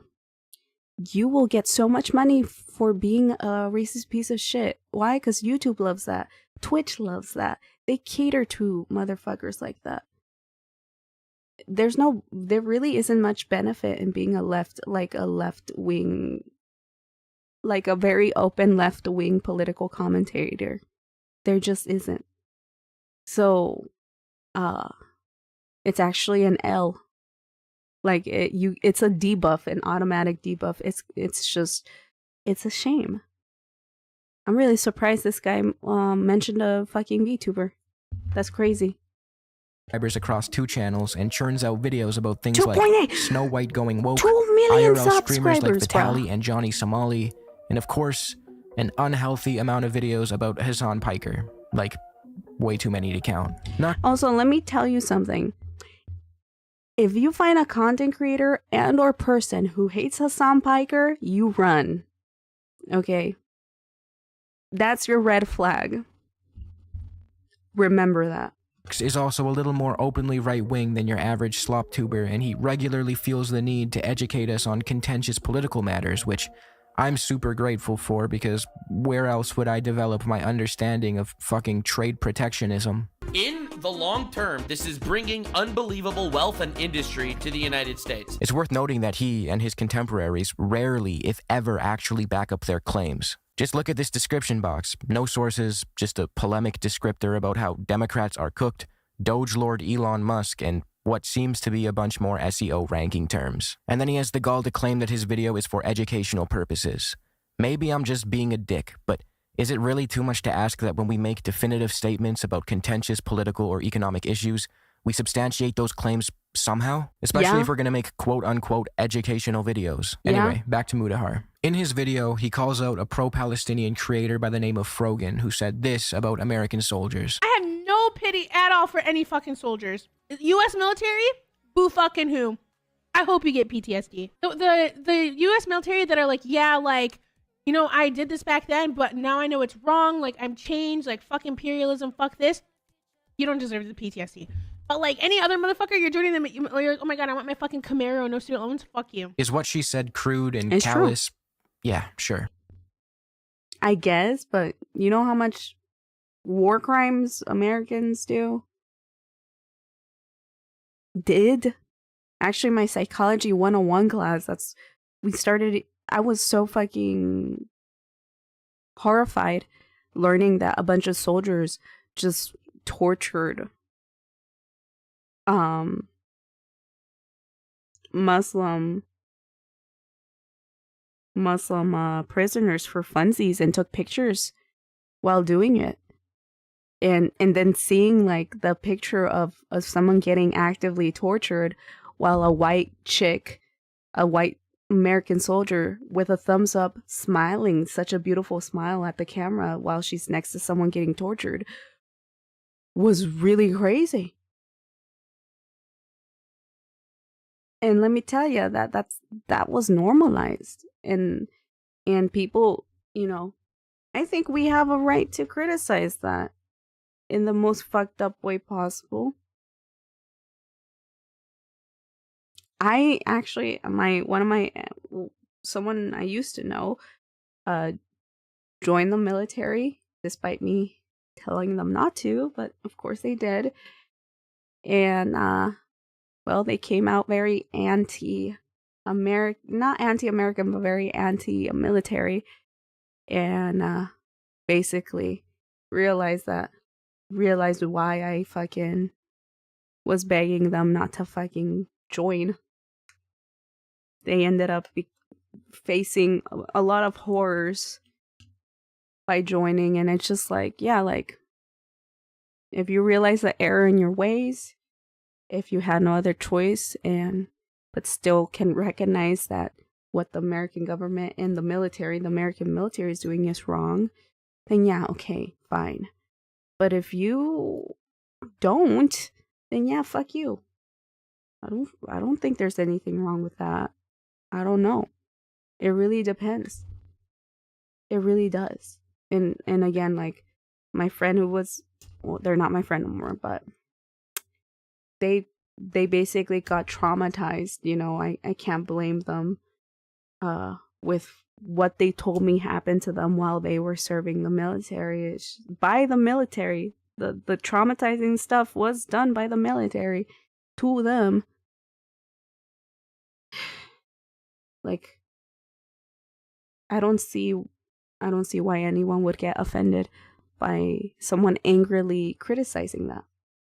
I would never co-sign the wishing of mental health issues onto anyone, but let's examine where a statement like hers comes from. Frogan is a creator of Lebanese descent whose family fled the Israeli-Lebanese war. Is it really that hard to understand why a person of not only Lebanese descent, but of Middle Eastern, Latin American, African, or Asian descent might feel a hatred for the imperial, murderous U.S. military that has infected their politics, bombed their countries, or outright occupied them for decades? Mudahar seems to think so. He had this to say about Frogan's take. Oh, how out of touch do you gotta be? How privileged do you gotta be to sit there on your ass in California and just badmouth the people that take a bullet for your freedoms every single day? The most outrageous shit you'll ever hear. Take a bullet for your freedom, that's right.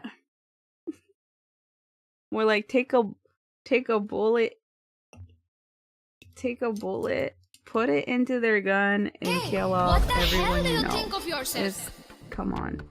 What do you think about yourself, unholy herbalist?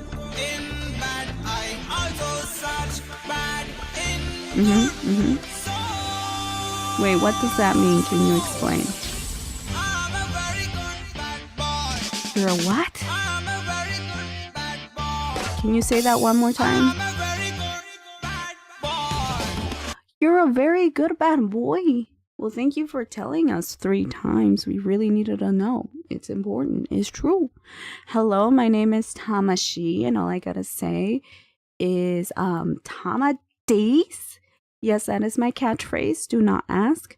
I'm a grumpy Latina VTuber who actually lives in Japan, and I try my best to stream 5 times a week. On one of those days, I do political commentary focusing on human rights that matter to me. And those are called TamaTalks, and that's actually what I'm doing right now. On the rest of those days, I do variety streaming. But yeah, I hope you can enjoy the show. Well, that's a good question. What did I ask? Oh, what does that mean? Well, I think we got our answer, right? I'm a very good bad boy. But yeah, please read the pinned. We're talking about serious topics here. And yeah, let's be respectful, okay? But I will continue the video. Boop. Just for reference, here is Mudahar's very charitable coverage of Asmongold saying that he doesn't care if Palestinians get genocided because he believes they have an inferior culture. I just want to preface, Zach Asmongold has pretty much walked these things back and, has apologized for it. In this situation, one could, if they were to extend the charitability, could say that Asmongold was probably referring to extremists in the Islamic religion and their view on people in the LGBTQ camp, all right? And let's take another look You're at how gonna he use responded pink to washing Frogan. to justify genocide, How out of touch bro. do you gotta be? How privileged do you gotta be to sit there on your ass in California and just badmouth the people that take a bullet for your freedoms every single day? The most outrageous shit you'll ever hear. This is That is again, this is something I mentioned earlier. People have like way more criticism towards people who are left leaning than those who are fucking right wing crazies. Okay? So like that's a very good contrast and comparison. How come this guy is sucking Asmongold's unwiped ass, but he's going really hard on Frogan for being frustrated, for remembering and still experiencing the horrors that the American military bestows upon her and her people to this day. Of course she's gonna make those comments, like, come on. Yet she's the villain. Yes, the Muslim woman, the Lebanese woman is the fucking enemy here. Like, okay, come on, bruh. Let's be real here. Just fucking simple racism. is all in the same video, by the way. Where did all the charitability and nuance go? Instead, That was in the same video? That's crazy. Yeah, where's your charitability, bruh? goes on a diatribe about how the American military takes a bullet for her freedoms every single day. I'm sorry, Mudahar, but A, you're fucking Canadian, and I can say it like that because I am too. B, he's Canadian. That's even worse. What is he doing talking? Oh my god. are you aware of what the U.S. military has done to the Middle East? And C, since you want to dip your hand in the political cookie jar, I challenge you to name me a single time post-World War II when the American military fought to protect the American homeland and the civil freedoms of its people. Which U.S. military intervention fought for her freedoms? Now, there is a conversation to be had about the poverty draft and how the U.S. military preys on underprivileged people and communities and recruits them to sell their bodies into an imperial force. No, yeah, that's true. That's what happened to my friend. The only reason why they joined is because they were suffering from poverty. And I said, hey, you gotta push through, man. You gotta push through. Don't sell your body to the military. And they decided to sell their body. And they ended up fucked up. So yes, absolutely. But when that imperial force goes on to victimize entire regions of the world, you shouldn't be surprised when a person who is a descendant of one of those regions has negative feelings towards the U.S. military. Frogan also went on to apologize for her callous remarks, and here is how Mudahar responded to that. Actually, after some backlash, this complete dipshit comes out and goes, I realize that wishing people harm isn't the best way to talk about these issues. Really? Really? Well, let me see what she said. I want to read what she said. I want to read her apology. It says here, the U.S. military has conducted some of the most horrific crimes against humanity in the modern era in countries such as Iraq, Afghanistan, Syria, Lebanon, and Palestine. My anger is directed at individuals who are currently championing these war crimes as if they liberated my people. It's horrific and disgusting. The beginning of the clip was worded poorly, and I do apologize for that. I go on to clarify in the clip that I do not mean all military, but specifically those with no remorse. What I said was out of frustration, as they are currently bombing my family in the name of liberation. And it's true, they're still bombing Lebanon. I realize that wishing people harm isn't the best way to talk about these issues, and that I could have talked about these topics in a more sensitive way. But the thing is, Frogan, why should you? You're suffering, and I bet you she's probably even lost people. Lost people due to the war crimes the US military continues to do and or continues to aid Israel in. Okay? It's not fair. Why the fuck does she have to apologize for being angry at the fact that her people are getting fucking murdered? Where's the humanity here? Where's the responsibility, you know? It's just sad. The best way to talk about these issues. Really? Really? Wow! And these people are supposed to be the fucking intellectual bastions on the internet. Now again, let's contrast this with the way he accepted Asmongold's apology. In this situation, one could, if they were to extend the charitability, could say that Asmongold was probably referring to extremists in the Islamic religion and their view on people in the LGBTQ camp, all right? No, I'm not going to cry a fucking river when people who have genocide that's baked into their laws are getting genocided. I don't give a fuck. They're terrible people. It is an inferior culture in all ways. So let's get this straight. Asmongold denounces an entire culture as inferior and explains how he doesn't care if they get killed, and Mudahar has it in his heart to be charitable, which is fine. That's his prerogative. But when someone from Lebanese descent says something mean about an army known for bombing and occupying the Middle East, Mudahar's charitability is all dried up.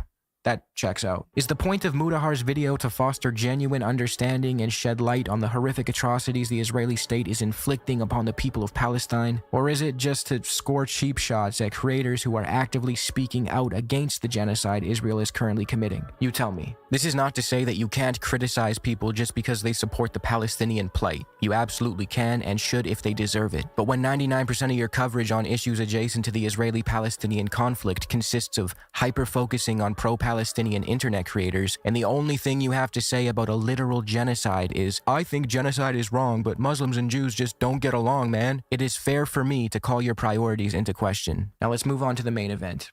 Ethan Klein. This video is not meant to debunk every inaccurate Zionist talking point Ethan has pushed over the past 18 months. Instead, it's meant to illustrate how his role as a drama slop creator lets him use serious political issues as proxies for personal beefs, avoid doing any rigorous research, and spew Western-centric nonsense to an audience of normies. If you want a detailed rebuttal of all his claims, there are many great YouTubers who have already done so. Creators like Chris Kunzler, Disinformation Tracker, and more. YouTuber Noah Samson did a really great job of using Ethan's content nuke slop video as a launching point to refute Ethan's lies and shed light on the atrocities Israel is currently committing. I'll link these videos below. One specific claim of Ethan's that really broke my brain is when he asserted that more Jews were displaced during the Nakba than Palestinians. If the Jews didn't come from Europe after the Holocaust, they came from the surrounding Arab countries that expelled them in massive amounts following the 1948 war. In fact, there was more Jews displaced than Palestinians during the Nakba. This specific claim is so absurd that I can't not include it in this video. Like I said, it has been refuted by the creators I mentioned earlier, but I want to quote Avi Schleim once more in regard to this claim. Zionists are driven by the propaganda need to portray the Jews as the victims of endemic Arab persecution, a portrayal that is then used to justify Israel's own atrocious treatment of the Palestinians. A rich, fascinating, and multi-dimensional history is thus reduced to a quest for ammunition to use in the ongoing war against the Palestinians. This trend reached its climax with the manufacture of the narrative of the Jewish Nakba. According to this narrative, the forced exodus of 850,000 Jews from Arab countries after 1948 amounted to a catastrophe, a Jewish Nakba, at least on par with, if not more devastating in its consequences than the Palestinian Nakba. Variously called the Forgotten Exodus, the Forced Exodus, or the Double Exodus, The purpose of this narrative is to create a false symmetry between the fate of two communities. This narrative is not history, it's the propaganda of the victors. Honest history has to acknowledge the part played by all the governments concerned in causing this man-made tragedy. The main difference is that the Palestinian refugees, for the most part, were ethnically cleansed by the Israeli armed forces, whereas Arab Jews, with a few exceptions, were given by the Arab governments the option of leaving or staying. Ethan also... That's crazy. They were given the option to leave or stay, and they're comparing themselves to people who were literally killed and colonized. And Ethan has the audacity to say that the Jewish people suffered the most. Wow. Wow, wow, wow, wow, wow, wow. Wow. Wow. Wow. Wow. Oh my god. Wow. Eek. Wow. Ugh. Also forgets to mention the fact that Palestinians were being ethnically cleansed well before the Nakba, also known as the catastrophe. Zionist paramilitary terror cells like the Haganah and its offshoots like the even more extreme Irgun were ethnically cleansing Palestinians before 1948, and those terror cells were later absorbed into the IDF. Ethan's framing obscures the true nature of Jewish migration to Palestine. If you take his words at face value, you might come away thinking, well, the Palestinians were expelled, the Jews were expelled, it's just a complicated mess of mutual displacement. But that kind of moral flattening is exactly what the Zionist narrative relies on to justify what actually happened. Palestinians were ethnically cleansed, which contributed to a reaction from many Arab-majority countries, prompting Jews to seek a new life in Palestine. Jewish migration to Palestine had already been taking place for decades by this point and ramped up after 1948. It wasn't some immediate population switch, as Ethan implies. The Zionist movement actively promoted Jewish migration through controversial methods. Some historians claim these include false flag operations to create pretexts for mass immigration of Jews from Arab countries to Israel. This entails staging attacks on Jewish targets in Arab countries and blaming them on local Arab communities as part of a broader strategy to increase Israel's Jewish population and solidify a Jewish majority. And to make things worse, these Arab Jews were mistreated horribly by their European counterparts once they arrived in Israel. They were solely there to secure the viability of a demographic majority. A particularly troubling example of this was the mistreatment of Yemeni Jews. During and after Operation Magic Carpet, thousands of Yemeni Jewish children disappeared under mysterious circumstances. Parents were told that their children had died from illness, but growing evidence suggests some were secretly given to wealthy, childless Israeli or American Jewish families. Others likely did die, but due to severe neglect, and their deaths were handled with shocking cruelty and insensitivity. Some reports claim children were used as medical test subjects and died from experimental treatments. This has come to be known as the Yemenite children affair. The broader Mizrahi Jewish population was often relegated to lower socioeconomic status, faced systemic discrimination, and were marginalized within the new Israeli state, with Ashkenazi Jews occupying higher positions in society. So when Ethan just chalks this complex situation up to mere mutual expulsion, he overlooks all the factors involved in pulling Arab Jews to Israel over the course of years. All that said, Arab Jews, by the way, Yemeni Jews, Jews from Yemen, they were all discriminated against by, oh my god. It's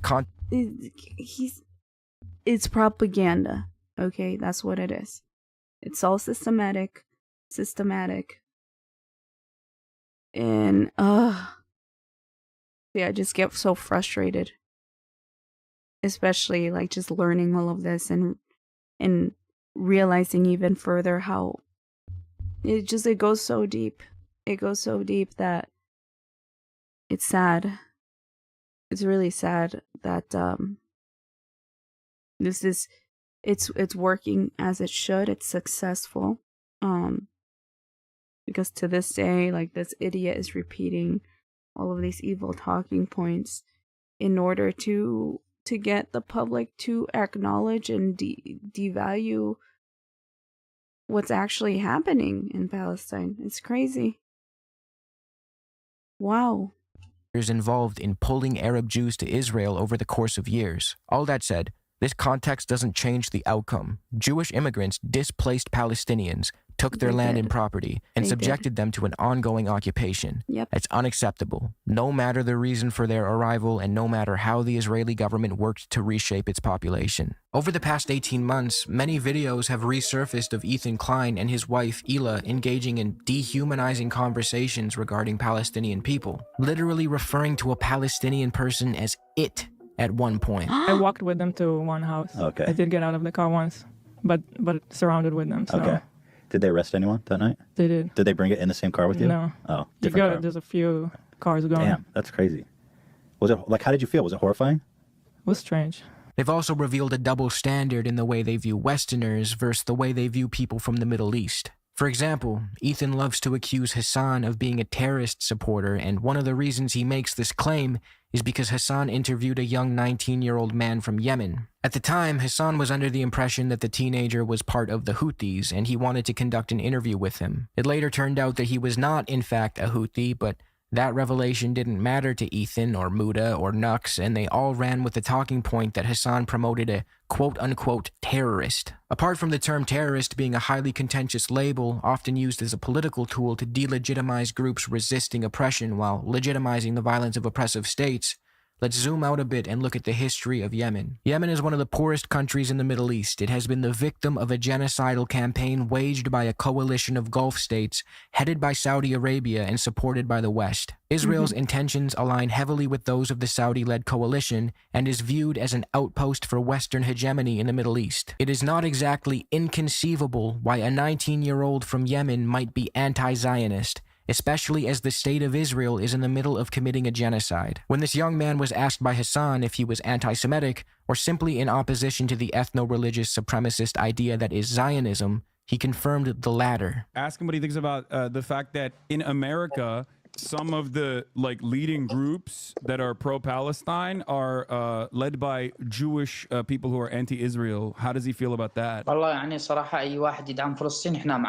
He's saying anyone that supports Palestine, we're with. He's done so many times back when he was active on Twitter. I did not mean the Jews, but the Zionists. I respect every Muslim, Jew, who stands with the truth, and I will do everything I can to protect him. Ethan's arguments as to why this kid is a terrorist are silly. First, he says the kid is a Houthi. This Houthi pirate. I mean, who are you kidding? This guy's a fucking terrorist. Even though we don't have concrete evidence to back that claim. In fact, Rashid, the Yemeni guy, denies being a Houthi. Actual pirate, a actual criminal. Fucking terrorist. Second, the teen has tweeted violent things about Zionism, but as we've already seen, the kid is clearly able to distinguish between Zionists and Jewish people, even acknowledging the many Jewish organizations that support the Palestinian cause. He's saying anyone that supports Palestine, we're with. And finally, Ethan's smoking gun is an Instagram comment where someone asks this young man if he's a soldier, and he replies, yes. I don't think this is enough to substantiate the accusations Ethan has levied against him. Let's really quickly contrast Ethan's feelings about this Yemeni teen with his praise of Sam Hyde, a guy who Ethan even admits is probably a neo-Nazi. Sam is an extraordinarily funny guy that inspired me a lot when I was coming up. But he's also like... Okay. What? He's just a little crazy. That's, and also like extremely right wing. If Austin Metcalf were Jewish, Trump would have said something about him. I might be overthinking it, but Ethan seems to be strangely charitable when it comes to Sam Hyde, but none of that charitability transfers over to this Yemeni kid. In Ethan's eyes, he's just an irrational anti-Semite, but Sam is just a little weird and potentially a Nazi. Indians are being used to replace white people. Damn, maybe the Stalinists were right about Leon Trotsky being a fascist. Ethan is also very charitable in his coverage of Asmongold. What about Asmon? Because he's juicing hard on Trump. But he's like pro-Trump, isn't he? Oh my God, is he? I wouldn't say he's... I have to imagine, right? I don't think he's like pro-Trump. Oh, no? Really? Overtly. I know people try to say that. I think he definitely leans more conservative, but I don't think he's as conservative as people try to paint him out to be. Inferior culture in all ways. Well, let's see. Asmon is Trump killed it. He's Trump coded. That's no, a good... Trump killed it. What? Trump killed. That sounds pretty pro-Trump. He said Trump what? Killed it. Oh, killed it. In other words, execute the baby. I think I would say he's Trump coded. Trump's good at this. ... I've watched his content. It's not. That was said it's not- sarcastically. it's not super pro-Trump. He's Shut Trump up. coded though. Ethan minimizes Asmongold's God. role as a dangerous propagandist for the right and doesn't even mention his weird comments about the Holocaust. The Holocaust probably happened. But when it comes to Rashid, no charitability whatsoever. Yeah, In the span of a nothing, few right? months, Ethan has praised or done some form of apologia for both Sam Hyde and Asmongold. This seriously makes me reconsider whether or not Ethan actually gives a fuck about anti-Semitism. I mean, I could take these guys a little bit more seriously if it wasn't for this curly ass shit. Like these fucking double curls. Yeah, that is disgusting. Or if his priorities lie mainly in using the Israeli-Palestinian conflict as a proxy to attack Participating content creators who are critical of him. in Anti-Semitism is absolutely on the rise. anti-Semitism A cursory scroll through himself. platforms like Twitter Jesus. will confirm that. But instead of targeting the actual culprits of anti-Semitism, Ethan is too busy doing apologia for them while solely targeting anti-Zionists. Ethan seems to think that just because the United States labels a group a terrorist organization, that settles the matter. The US, the UK, Israel, and other Western forces are responsible for some of the most horrific atrocities known to man. The number of innocent people the US and Israel kill for political reasons is astronomical, according to Ethan's own definition of terrorism. What is terrorism? It's intentionally targeting civilian population for political goals. Israel, the US, and other Western nations would top the list. If Ethan truly despises terrorism as he claims, why hasn't he done full-length podcasts or videos about Israeli forces airstriking civilian residences in the middle of the night with no warning? Come on, Ethan, I thought you don't like terrorism. I don't like terrorism. I don't like it. None of it. I don't like it. Okay, thanks. Why doesn't he address the systematic use of rape and sexual violence by Israeli forces against It's true. Palestinians? Mhm. In fact, he's engaged in rape denialism when it comes to this issue. And that's a huge claim. 15 Palestinian women were raped. Mm-hmm. I was sexually abused in photographs, she said. But like, what? I don't know what this is. What is this? What do you mean? Is this a source? You're asking if it's credible. Yeah. Yes, CARE is credible. I think, at least. What is CARE is There's the no source. There's like nothing CARE here. is the Like, source. shit. I mean, that's a pretty extraordinary claim. I mean, fuck. Like it's serious to say that the Israeli apparatus is using rape systemically. United Nations of Human Rights. There you go. Has There's Ethan the- done a full-length segment denouncing the the- right to rape protests in Israel, where people protested for the literal right to sexually abuse Palestinian prisoners without consequence? Maybe he did, and I just missed it. Has he mentioned the thousands of unjustly incarcerated Palestinians arrested on dubious security claims? No, yeah, I forgot about that. There was this like the right to rape protests by the Israeli civilians. They were doing that because the world had found out that a well-renowned doctor from Palestine was actually raped to death by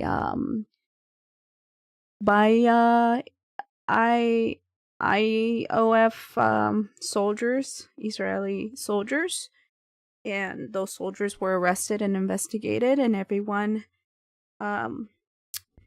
most of the civilians were mad about that, and they're like, we must free these patriots. We have the right to rape Palestinians. It was crazy. That happened last year. And yeah, you don't hear that in the news, do ya? But when you see that, it's just like, it's really, it opens your mind to see like how far gone this country is. Of course, there's good people in that country. I'm not denying that. There's a lot of people in Israel who are denying their service to the military, and also people who are protesting for Palestine.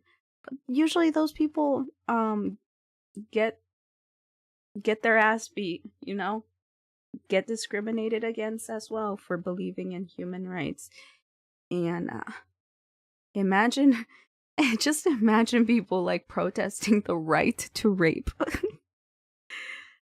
I'm not kidding. That happened last year. Why did I drop in to hear rape? Tama time, of course. I mean, you came at the right time, I suppose.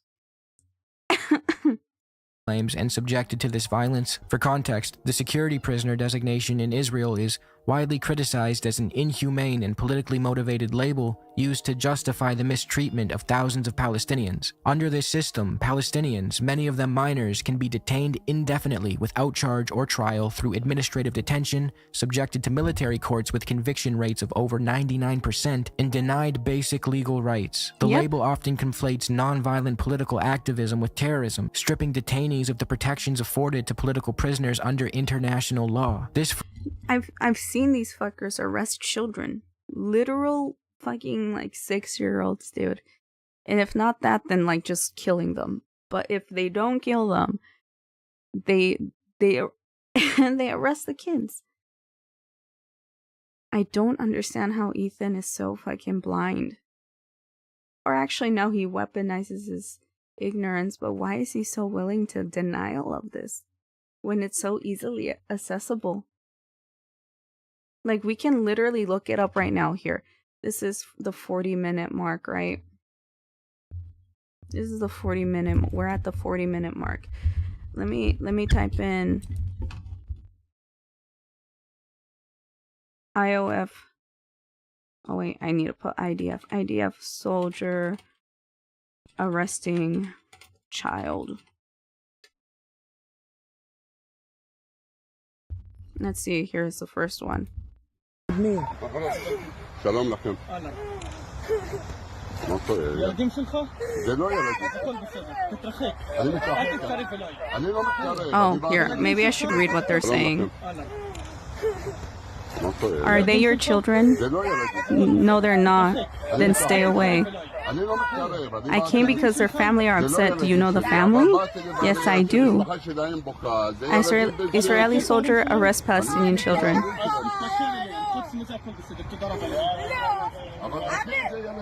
What are they gonna do to us? Nothing, don't worry, you'll go home.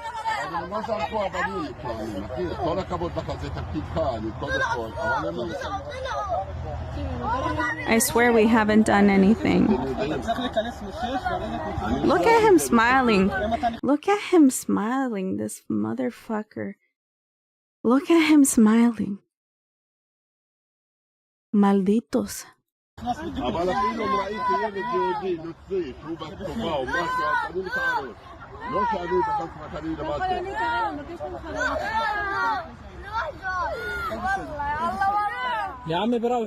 Don't worry, child, you'll be able to go home.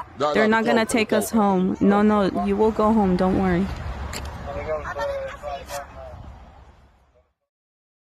For what purpose? What the fuck? Very easy stuff. Why isn't Ethan Klein talking about this? This was fucking 3 years ago. And now they're escalating to just straight up murdering kids? But this was fucking 3 years ago. It's very common. It's in their culture to just fucking harass and kill Palestinian Many of them people. minors can be detained indefinitely without charge or trial through administrative detention, subjected to military courts with conviction rates of over 99%, and denied basic legal rights. The label often conflates nonviolent political activism with terrorism, stripping detainees of the protections afforded to political prisoners under international law. This framework has enabled systematic abuses, including solitary confinement, denial of family visits, and torture during interrogations. So although I do not condone everything the Houthis have done, and I will never support any acts of violence against innocent civilians or human rights abuses, no matter who commits them, when it comes to standing up against Israel's genocide of the Palestinians, they are on the right side of history. They're willing to do something about a genocide, while others just spew their bullshit from Bel Air. To use an analogy that might resonate with Ethan, I think it's safe to say that Ethan probably doesn't think highly of the Soviets. But I'd be willing to bet that if I told him how they took out 80% of the Nazis, he would agree with me that they were the good guys in that situation. According to international law, parties to the Genocide Convention are obligated to do what they can to prevent a genocide wherever it may occur. Yemen is a party to the convention, and the Houthis, who hold the most political power in the country, are attempting to fulfill that obligation by disrupting shipping and trade to economically pressure Israel and help stop the genocide of Palestinians. Legal arguments aside, I'd argue that the force trying to stop this mass slaughter has the moral high ground in this instance. Speaking of terrorism, specifically the definition Ethan himself uses, It's hard to ignore the fact that his own wife fits that description. This isn't exactly breaking news. Many people have pointed this out before. But the facts remain. Ethan's wife, Hila, served in the IDF, an organization widely condemned for its role in terrorizing and illegally occupying Palestinian land. More than that, she chose to leave her role as a secretary and requested a transfer to Ramallah, an occupied Palestinian city. Why, you might ask? Because she was bored. Forced up. Because what did you do? What was your role in the military? At first, I was given a role that was like in an office somewhat close to my house in Tel Aviv. Mm-hmm. And it was kind of like going to a day job in an office. So like, secretary. Yeah. Interesting. And it was super boring and I really hated it. So I tried to change my role. I filled out that form and I tried it, and then I somehow ended up in a better place that I liked a lot more. Before it was a daily thing where you go back home every day. And the new one was in a way that was a base that was far from my house. So you go there for the whole week and then you come back for the weekend. So you preferred that? Were you gone for a whole week? I did. Interesting. Why? It was kind of like just more of an adventure, more of a different experience that I preferred than to just go to a boring job, sit on the computer and go back home at the end of every day. I don't know. Were you doing secretary work there? So I was in Duchifat, which is like a brigade, I guess, that's in charge of the area of Ramallah. And that brigade has like a main officer. West Bank. So I was his secretary. She voluntarily moved into an occupied territory to assist in military raids on Palestinian communities. Not out of duty, but out of personal dissatisfaction with a desk job. She even referred to Ramallah as a terrorist city. You told me once you went on like a mission with them Mm-hmm. to like a terrorist city. Yeah. That was kind of a crazy story. Yeah, my officers and like the soldiers in that brigade, they would go every night on a raid in Ramallah to arrest terrorists. While ignoring the fact that her presence as an IDF member facilitating raids in the city of Ramallah makes her the occupier and the one terrorizing people. Did you have a gun on you? I didn't. You were not supposed to leave. No, yeah, not really. But even if I walked with them to one house. Okay. I did get out of the car once, but surrounded with them. So. Okay. Did they arrest anyone that night? They did. Did they bring it in the same car with you? No. Oh, different car. car. There's a few cars going. Damn, they bring that's crazy. Was it like? How did you feel? Was it horrifying? It was strange. Very, very weird. How so? You see people in their house, and then it's like the soldiers just walk into the house and look through their shit and find guns, and the whole thing is really surreal. Fast forward to the present day, and Hila Klein has the gall to say this about the people of the city she terrorized. I think if you, as an Israeli, go to Ramallah, they'll kill you. What do you mean you think? I think that I'm saying if you go there as Israeli, you take the turn there, you'll be died. They'll kill you. It's not only killed, it's like lynched. As if the occupied are the villains and not the occupiers. Ethan deliberately avoids engaging with this issue whenever it's brought. Like, we just didn't see a fucking soldier with fucking weapons, like, trying to arrest children. It's so backwards that they have to be like. I mean, I guess, I don't know. I just don't see how people can turn into such terrible, like, say such terrible things and even participate in colonizing and still be like, oh, they're evil, not us. They're not like us. Brought up, he deflects by attacking a straw man, insisting that people just don't understand that his wife was a victim of mandatory conscription, but what he refuses to acknowledge is her conscious decision to transfer to a more adventurous role within the IDF, one where she actively participated in terrorizing innocent people. He constantly plays this card while ignoring the severity of her actions. He even had Mudahar on his show, who also basically reduced this controversy down to, Hila did mandatory service, so why are these crazy lefties so mad? Every time I see like the anti-Hila train coming out there, it's like, so she did mandatory service, okay, now she's like a fucking baby killer or something, right? Like, it's just it's one of those things where it's like massive jump in logic, you know, and you can deny sits service. Down and explains it. Nobody sits down and explains it. Hi, Mudahar. I'm sitting down and I'm explaining it. Service in the IDF is bad across the board. Conscientious objectors like Tal Mitnick are based, and contrary to popular belief, he didn't have his life ruined by refusing to aid a genocidal military. But apart from that, Hila purposely left her desk job to engage in raids in illegally occupied territory because she was bored.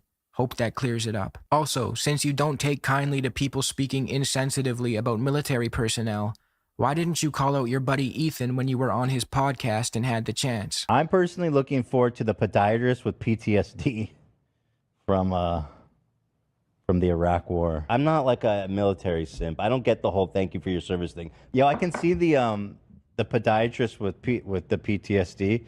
He's sitting there looking at someone's foot, and then he has a flashback, and then the foot is severed. This isn't like World War II. You weren't drafted. You signed up to do a fucking job. You're being paid. You're there. And the job, you know what it was. I mean, nobody thanked me and my ass, or nobody thanked the fucking cashier at McDonald's for their service. And the output is not good. He's holding a severed foot because he's a flashback to Iraq War. His homie got blown up. Sorry about not having health care. Ethan! Sorry about the burn pits. The good news is we will be putting a tiny little toothpick flag on your grave. What'd they die for? So we could have Monday off work. Worth it. Man, Ethan, what happened to you? We need more troops to... No, I'm kidding. But Shut when off, someone Ethan. wearing a hijab... Like, yeah, like Ethan has made those jokes before. Some of these statements I've seen when I used to watch them live as I was working, so... Well, what happened? Why the switch up, Ethan? Bob says similar shit. Such vile fucking disgusting language. Oh, how out of touch do you gotta be? How privileged do you gotta be to sit These SlopTube guys stand for absolutely nothing. They have spines made out of gelatin. The only way I can begin to understand the cognitive dissonance Ethan displays is by accepting the fact that he applies a different set of rules to non-Westerners than he does to Westerners. Hila went out of her way to unnecessarily facilitate and ride along on raids in occupied territory, and she's not a terrorist, but this young Yemeni man who has endured nothing but death and destruction at the behest of Western-backed forces for his entire life is a terrorist because he hates the people who hate him. Alright, Ethan loves to throw around the terms terrorist and anti-Semite. He especially likes to direct those terms toward Hassan Piker, which I personally think is incredibly dishonest given that Hassan has time and time again denounced anti-Semitism for the evil that it is and highlighted how it differs from anti-Zionism. Israel's doing this, yes. The Jews. Well, Israel's doing it, not the Jews doing Jewish it. people, right? No, it's not. It's They're not. This.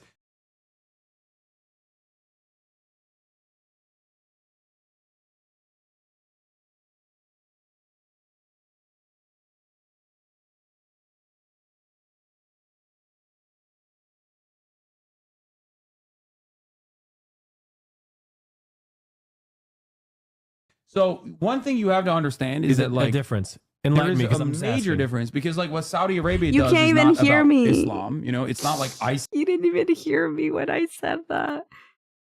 I did it like 3 fucking times. I was like, y'all, did I dox myself? And then I did it like 4 more times and I'm fucking muted. And then I'm like, guys, whatever you saw, you didn't see. But I didn't show anything bad. I think I just showed my YouTube stats or whatever. YouTube, Twitch. I wanted to see. I just like looking at it. It's just natural to me, chat. My bad. My bad, though. Is doing what they're doing for Islam. You know what I mean? I'm Okay. Muslim. I don't those guys. But either of those guys. You know what I mean? But isn't Zionism? I'm so confused. It's understandable that you're confused in this circumstance because like so Israel's both not Jewish. the Nazis who hate Israel or love Israel, doesn't matter, that believe that Israel must exist or believe that Israel must go away and that Jews control the media or whatever, like both the Nazis and Kanye. also Israel and Kanye, and also Israel itself claims that Israel is doing this for Judaism. And that if you criticize Israel, like I'm doing right now, I'm an anti-Semitic person. So because of that reason, a lot of people like yourself get confused. You're like, so the Jews are doing this? No. No. Ethan, on the other hand, when he's not they're being not. blatantly anti... They're not. It's like... Again, it's like...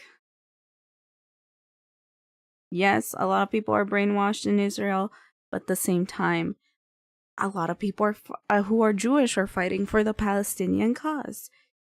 And a lot of those people are from America, of course, but they're also from Israel themselves. So it's not like I think it would be racist to just assume that all Jewish people. No, it's not. I think it is. It is racist to assume that all Jewish people hate Palestinians and want to kill Palestinians. it's racist to assume that. Just like it's racist to assume that all Muslim people are terrorists. Same logic. It's just that you have to recognize when a country is using the, you know, the Jewish name, the Jewish culture, religion to justify genocide. That is bad. Semitic himself. There's like stinky suit where like, bro, you have to be very generous to a Hasidic Jew. Loves to conflate the idea of Zionism with Judaism, not realizing the disservice that does to Judaism. Judaism is a beautiful ancient religion whose followers have been unjustly persecuted throughout history. Zionism, on the other hand, is a nationalist supremacist ideology. Its own founder, Theodor Herzl, described it as something colonial and noted that anti-Semites would become useful allies to the Zionist cause. When Ethan blurs the lines between these two fundamentally different ideas, he does a disservice to Judaism by conflating it with an ideology rooted in ethno-religious supremacy and carried out through the ethnic cleansing of Palestine's native inhabitants. So when the Houthis see this conflation made by Zionists, it leads to their horrendous slogan where they use the term Jew instead of Zionist. This happens because the Zionist project and its useful idiots have done everything possible to blur the lines between these two ideologies, even though they should remain distinct. There's a difference between Jews and the Z word. Again, Ethan Klein has so much power and influence that he cried to Twitch about people calling out those who identify as the Z word, lionists, let's call them that. I'm just going to replace it with an L. And that word is now considered to be discriminatory. And you can get fucking banned for it on Twitch. Simply because it is wrong to call people by what they enjoy being called, and also it is wrong to, you know, say that, you know, you shouldn't probably kill children in a different country, specifically Palestine. I don't think it's cool, and I don't like it when lionists do that, you know, kind of thing. You can get banned for that now. That's just an example, Twitch, by the way. I'm just giving an example. Not trying to be derogatory here towards those who enjoy colonizing. Just making it clear. But yeah, Ethan has done a lot of things to Twitch, a platform that he doesn't even fucking. He's a YouTube guy. Like he of course he streams on Twitch, but his thing is YouTube, yet he's like controlling the Twitch platform and forcing me to use a politics tag so I won't get banned for talking about making commentary on politics, and or, you know, forcing me to not say a certain word because it hurts colonizers' feelings, stuff like that. That conflation fuels real anti-Semitism, and Ethan bears some responsibility for perpetuating it. If we go back to the Yemeni teenager we mentioned earlier, it is true that he has used the term Jew in a terrible way. Here he is singing a song with the words, "Do you threaten us with what we are waiting for, son of a Jew?" But it's also true that Zionists in the Israeli state have deliberately worked to blur the lines between Judaism and Zionism. Yeah, literally, Netanyahu literally says he represents all Jews. You see how confusing that is for people who are getting murdered by the military that Netanyahu controls? Like, you can't cry about racism and stuff when your country is saying, no, yeah, we enjoy killing people all the time, and that's literally all the Jewish people. That's a lie, obviously, but it's like, come on, use your brain a little bit. I feel I am representing all the citizens of Israel, even those who do not agree with me, a representative of the entire Jewish people. As Theodor Herzl himself pointed out, the more anti-Semitism rises as a result of this conflation, the more the Israeli state can justify its existence as a supposed safe haven for Jewish people. But as we saw with our guy from Yemen, When Hassan explained that many Jewish people actively support the Palestinian cause, he embraced them without hesitation. That's not anti-Semitism rooted in some deep-seated hatred of Jewish people. It's anger at those who weaponize Jewish identity to shield an ethno-nationalist project that has devastated countless Arab lives. When Jewish American political scientist Norman Finkelstein, whose parents survived the Holocaust, was challenged over his support for the Houthis, he said this. I totally support the Houthis as a Jew. You said that, Norm. Yeah, totally. The Houthi flag says, God is the greatest, death to America, death to Israel, a curse upon the Jews, victory to Islam. Mm-hmm. How do you reconcile this? I have no problem reconciling it for this very simple reason, and you'll allow me, you can disagree, I have no problem with that. From my first conscious moments in my own life, okay, my parents loathed the Germans. They didn't loathe the Nazis. They hated the Germans. Now, my parents were very decent human beings. The apple did not fall far from the tree. But I could understand that sentiment. The only Jews the Houthis have known are the Israelis. Yep. It's a regrettable fact that they don't know, have never experienced any other kinds of Jews. Do I wish the Houthis were more discriminating in their slogans? Of course I wish it. But do I understand where it comes from? Yes. Yes. Yes. And will that slogan of theirs color my appreciation of the fact that alone among the world's peoples, they are resorting to armed force to stop the genocide in Gaza?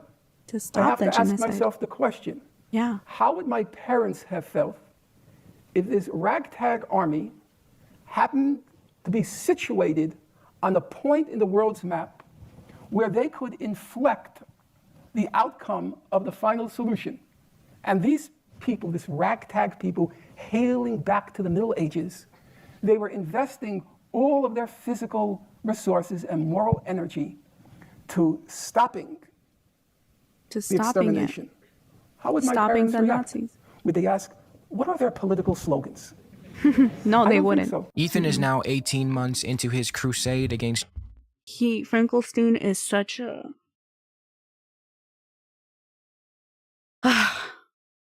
He's a great guy, man. He's a great guy and has been fighting for the Palestinian people for many, many years, many, many years. Powerful voice. I really recommend people watching his interviews and watching his debates because he beautifully recognizes the feelings of his Jewish parents who survived the fucking the fucking Holocaust. Both of his parents survived the Holocaust, and both of his parents, I think, like their family was exterminated in the camps. You know?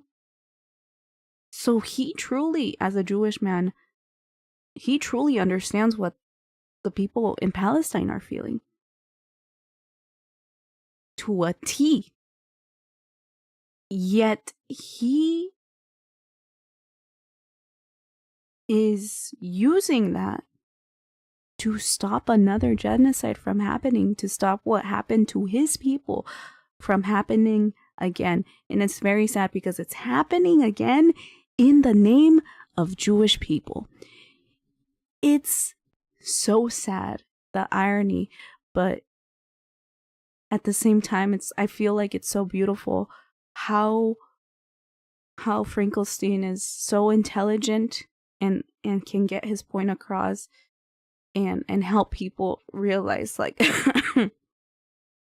the horrors, the reality of things. You can't just take things by face value. You have to understand history. You have to put yourself in other people's shoes. You have to see how someone would think, you know. And I'm so happy that he realized that and recognizes that and has been fighting so hard for the Palestinian people to this fucking day. it's awesome. I really recommend watching his interviews.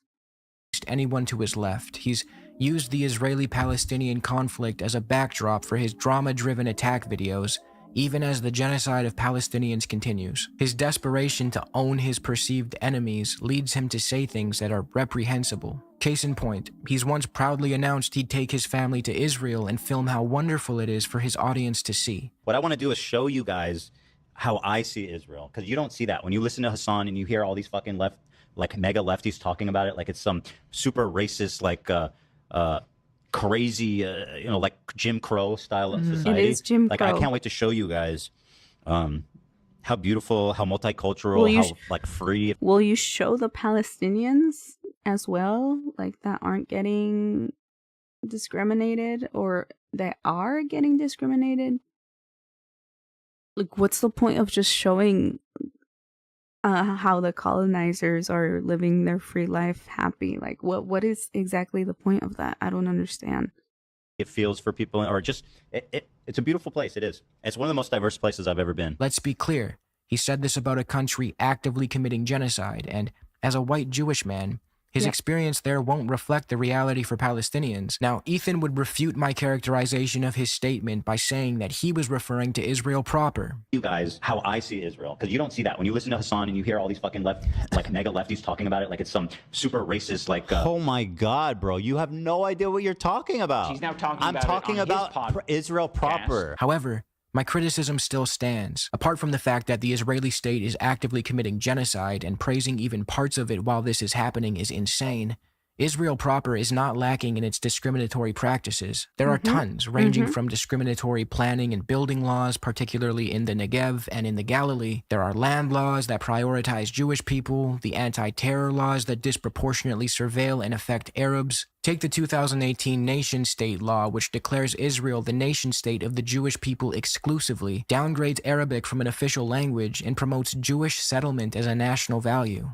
The implications of this law marginalize minorities. I don't blame Ethan for not exactly cluing into this oppression, but that's a testament to his privilege and ignorance, not the multiculturalism and tolerance of Israel. We should move to Israel to spite them. Ethan has admitted that he doesn't take criticism well. He deflects, shuts down, lashes out, and completely ceases to think critically. When I'm criticized, I psychologically shut down. Obviously, I get super defensive and super irritable and super aggressive towards those that criticize me in a way that's not healthy. And instead of learning from criticism, deflecting it all the time and making it the world's problem and not mine, right? From taking aim at pro-Palestinian creators like Matt Lieb, who himself is a Jewish man, to doxing random Instagram users. This one's real. We caught you, Joe. Public-facing account. Joe. I see you. You wanted to be cute? Let's see it. Nice mustache. Strong entry. Here he is. If anyone, let's see if I know, can identify him at all. Oh shit! That Video wing truck he's in redacted front of, that's to in avoid Dearborn. fueling Here's his more mom. hatred for Joe I'll and clip his that for her. family. Oh, no, you know what? Fuck him. This is what you. Here's your mom. I wonder if she knows what you do on social media in your free time. You love your mama. Good thing she's not Jewish, eh, Joe? Recently, Ethan declared that Hassan Piker should go to Gaza to do some journalism. When Ethan was greeted with the rebuttal that being a journalist in Gaza is incredibly dangerous, he and Hila downplayed the reality that Israel targets and kills journalists. I can't get any security assurances against Israel, obviously. Well, bro, it's not like Israel that is worried. Look, about it's not like Israel's going to do a precision strike on Hassan. They don't fucking. Yeah, but it they is do dangerous. that. It's a war zone. Like I agree. They it's do dangerous. that. Sure, They it's may. a war zone. They may. But what? He was in the running for anti-Semite of the year. They may. Nah, And he's I don't think you guys understand Israel. It doesn't work like that. It does. I literally last week didn't I show you the main girl that was the main character of a documentary showing what's going on in Gaza. After the documentary was released, Israel targeted her and killed her, including her entire family. Her entire family. They killed 10 people. Her entire family. Her and her sister's family.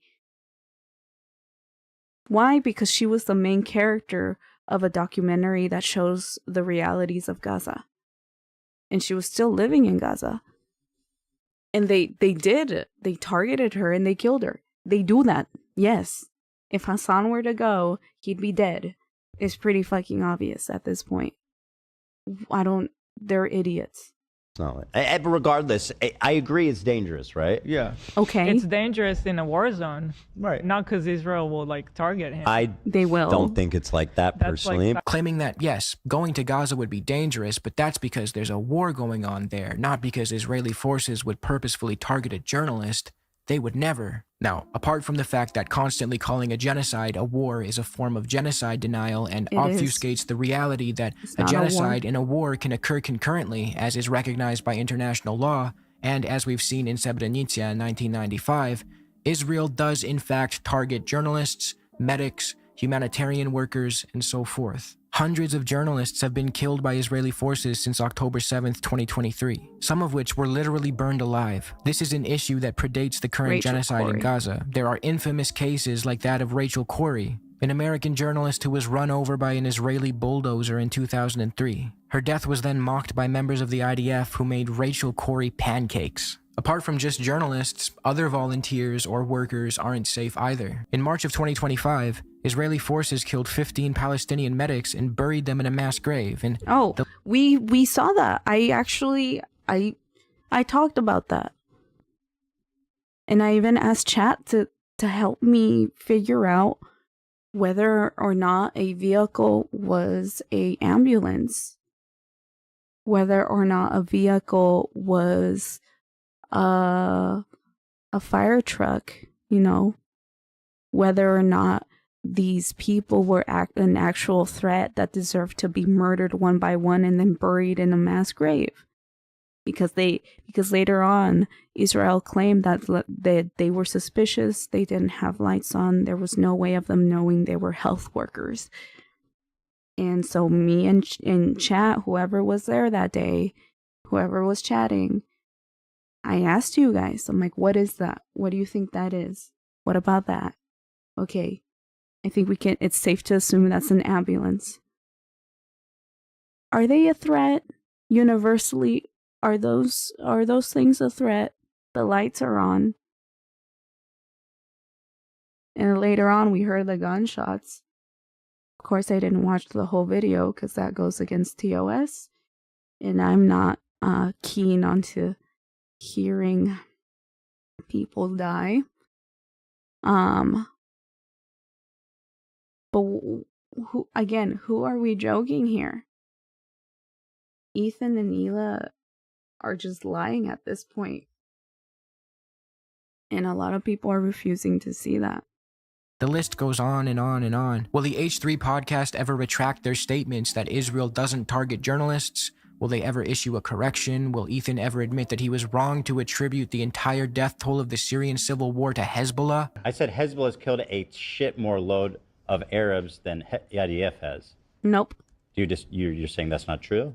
It's not true. Because Hezbollah is credited with about 500,000 deaths. AB is Lebanese, by the way.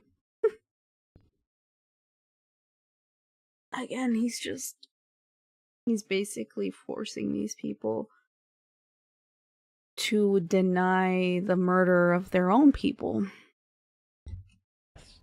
In Syria. Will H3 ever dedicate an episode to documenting the Israeli war crimes committed against the Palestinian people? Will they ever dedicate a full-length segment to talk about the wrongful persecution of innocent advocates for the Palestinian cause? People like Mahmoud Khalil, Mozen Madawi, or Romizia Ozturk.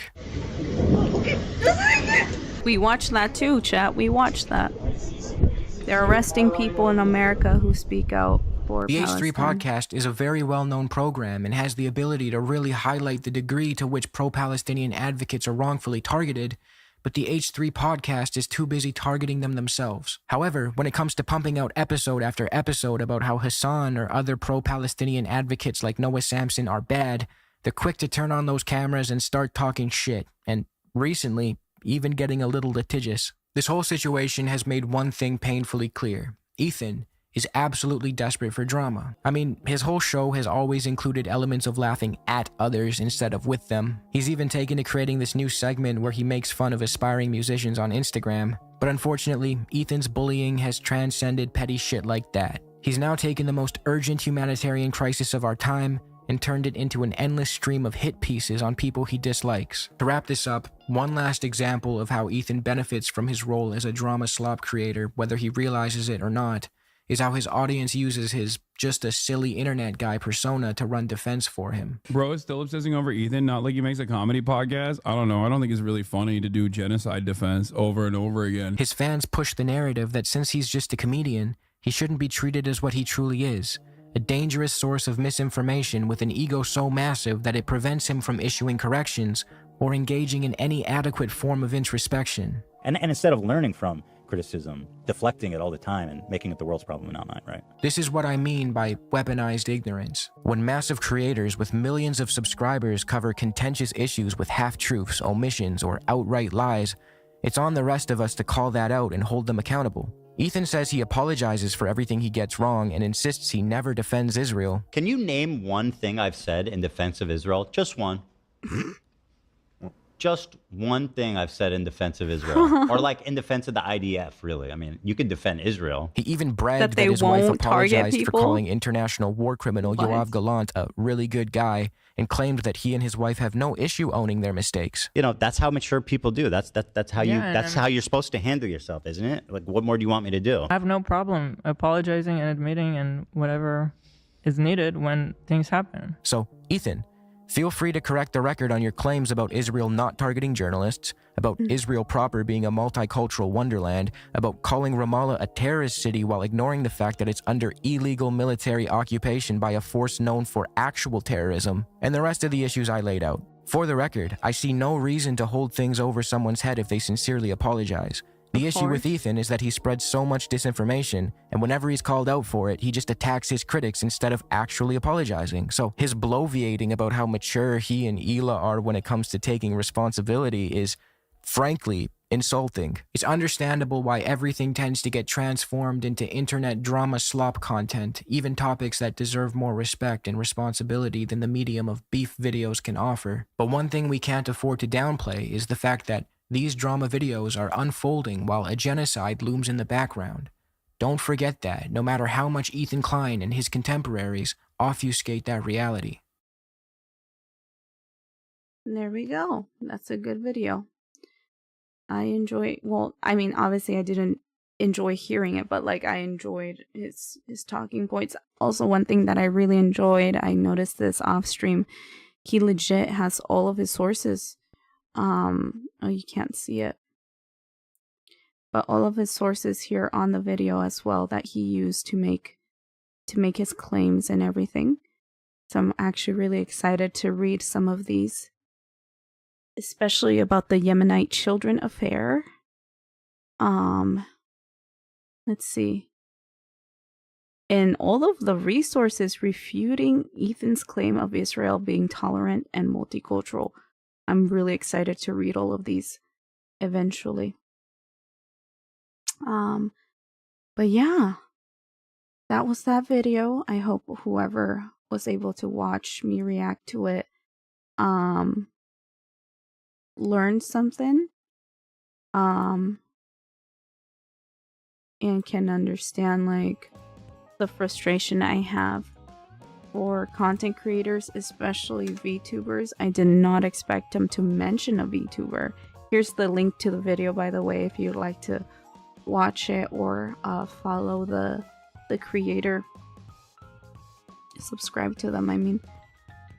But yeah, like it's crazy. It's crazy how these people, without knowing anything, expect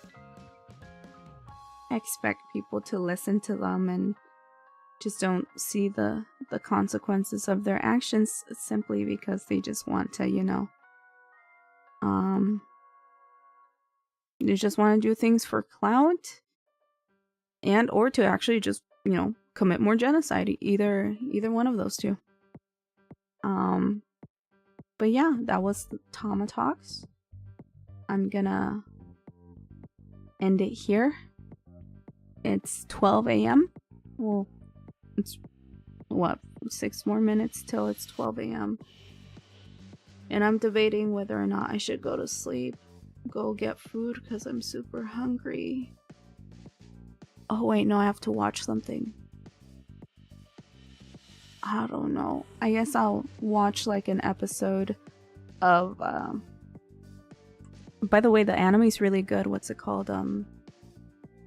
That new, what's it called? I forgot what it's called.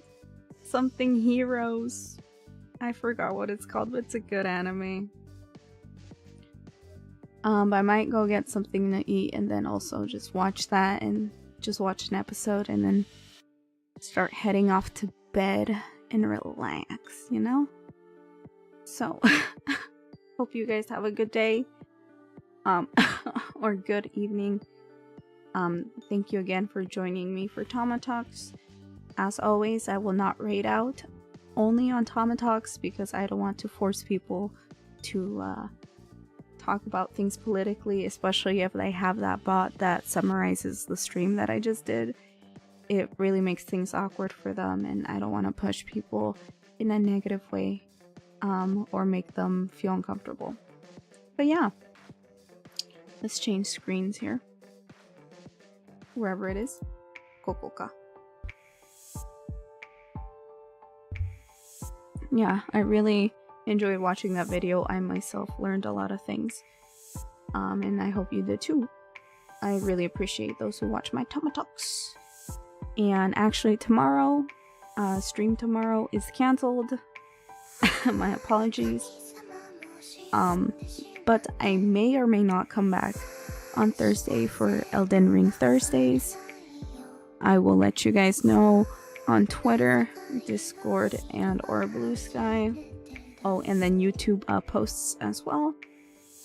So follow my socials if you guys want to be updated on that. Yeah. What else? YouTube, I guess. I don't know. Follow my YouTube as well. Is it this? Yes. Okay. I'ma leave now, okay? The stream will end after the song ends. Good night, y'all. Bye-bye.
してるくらいの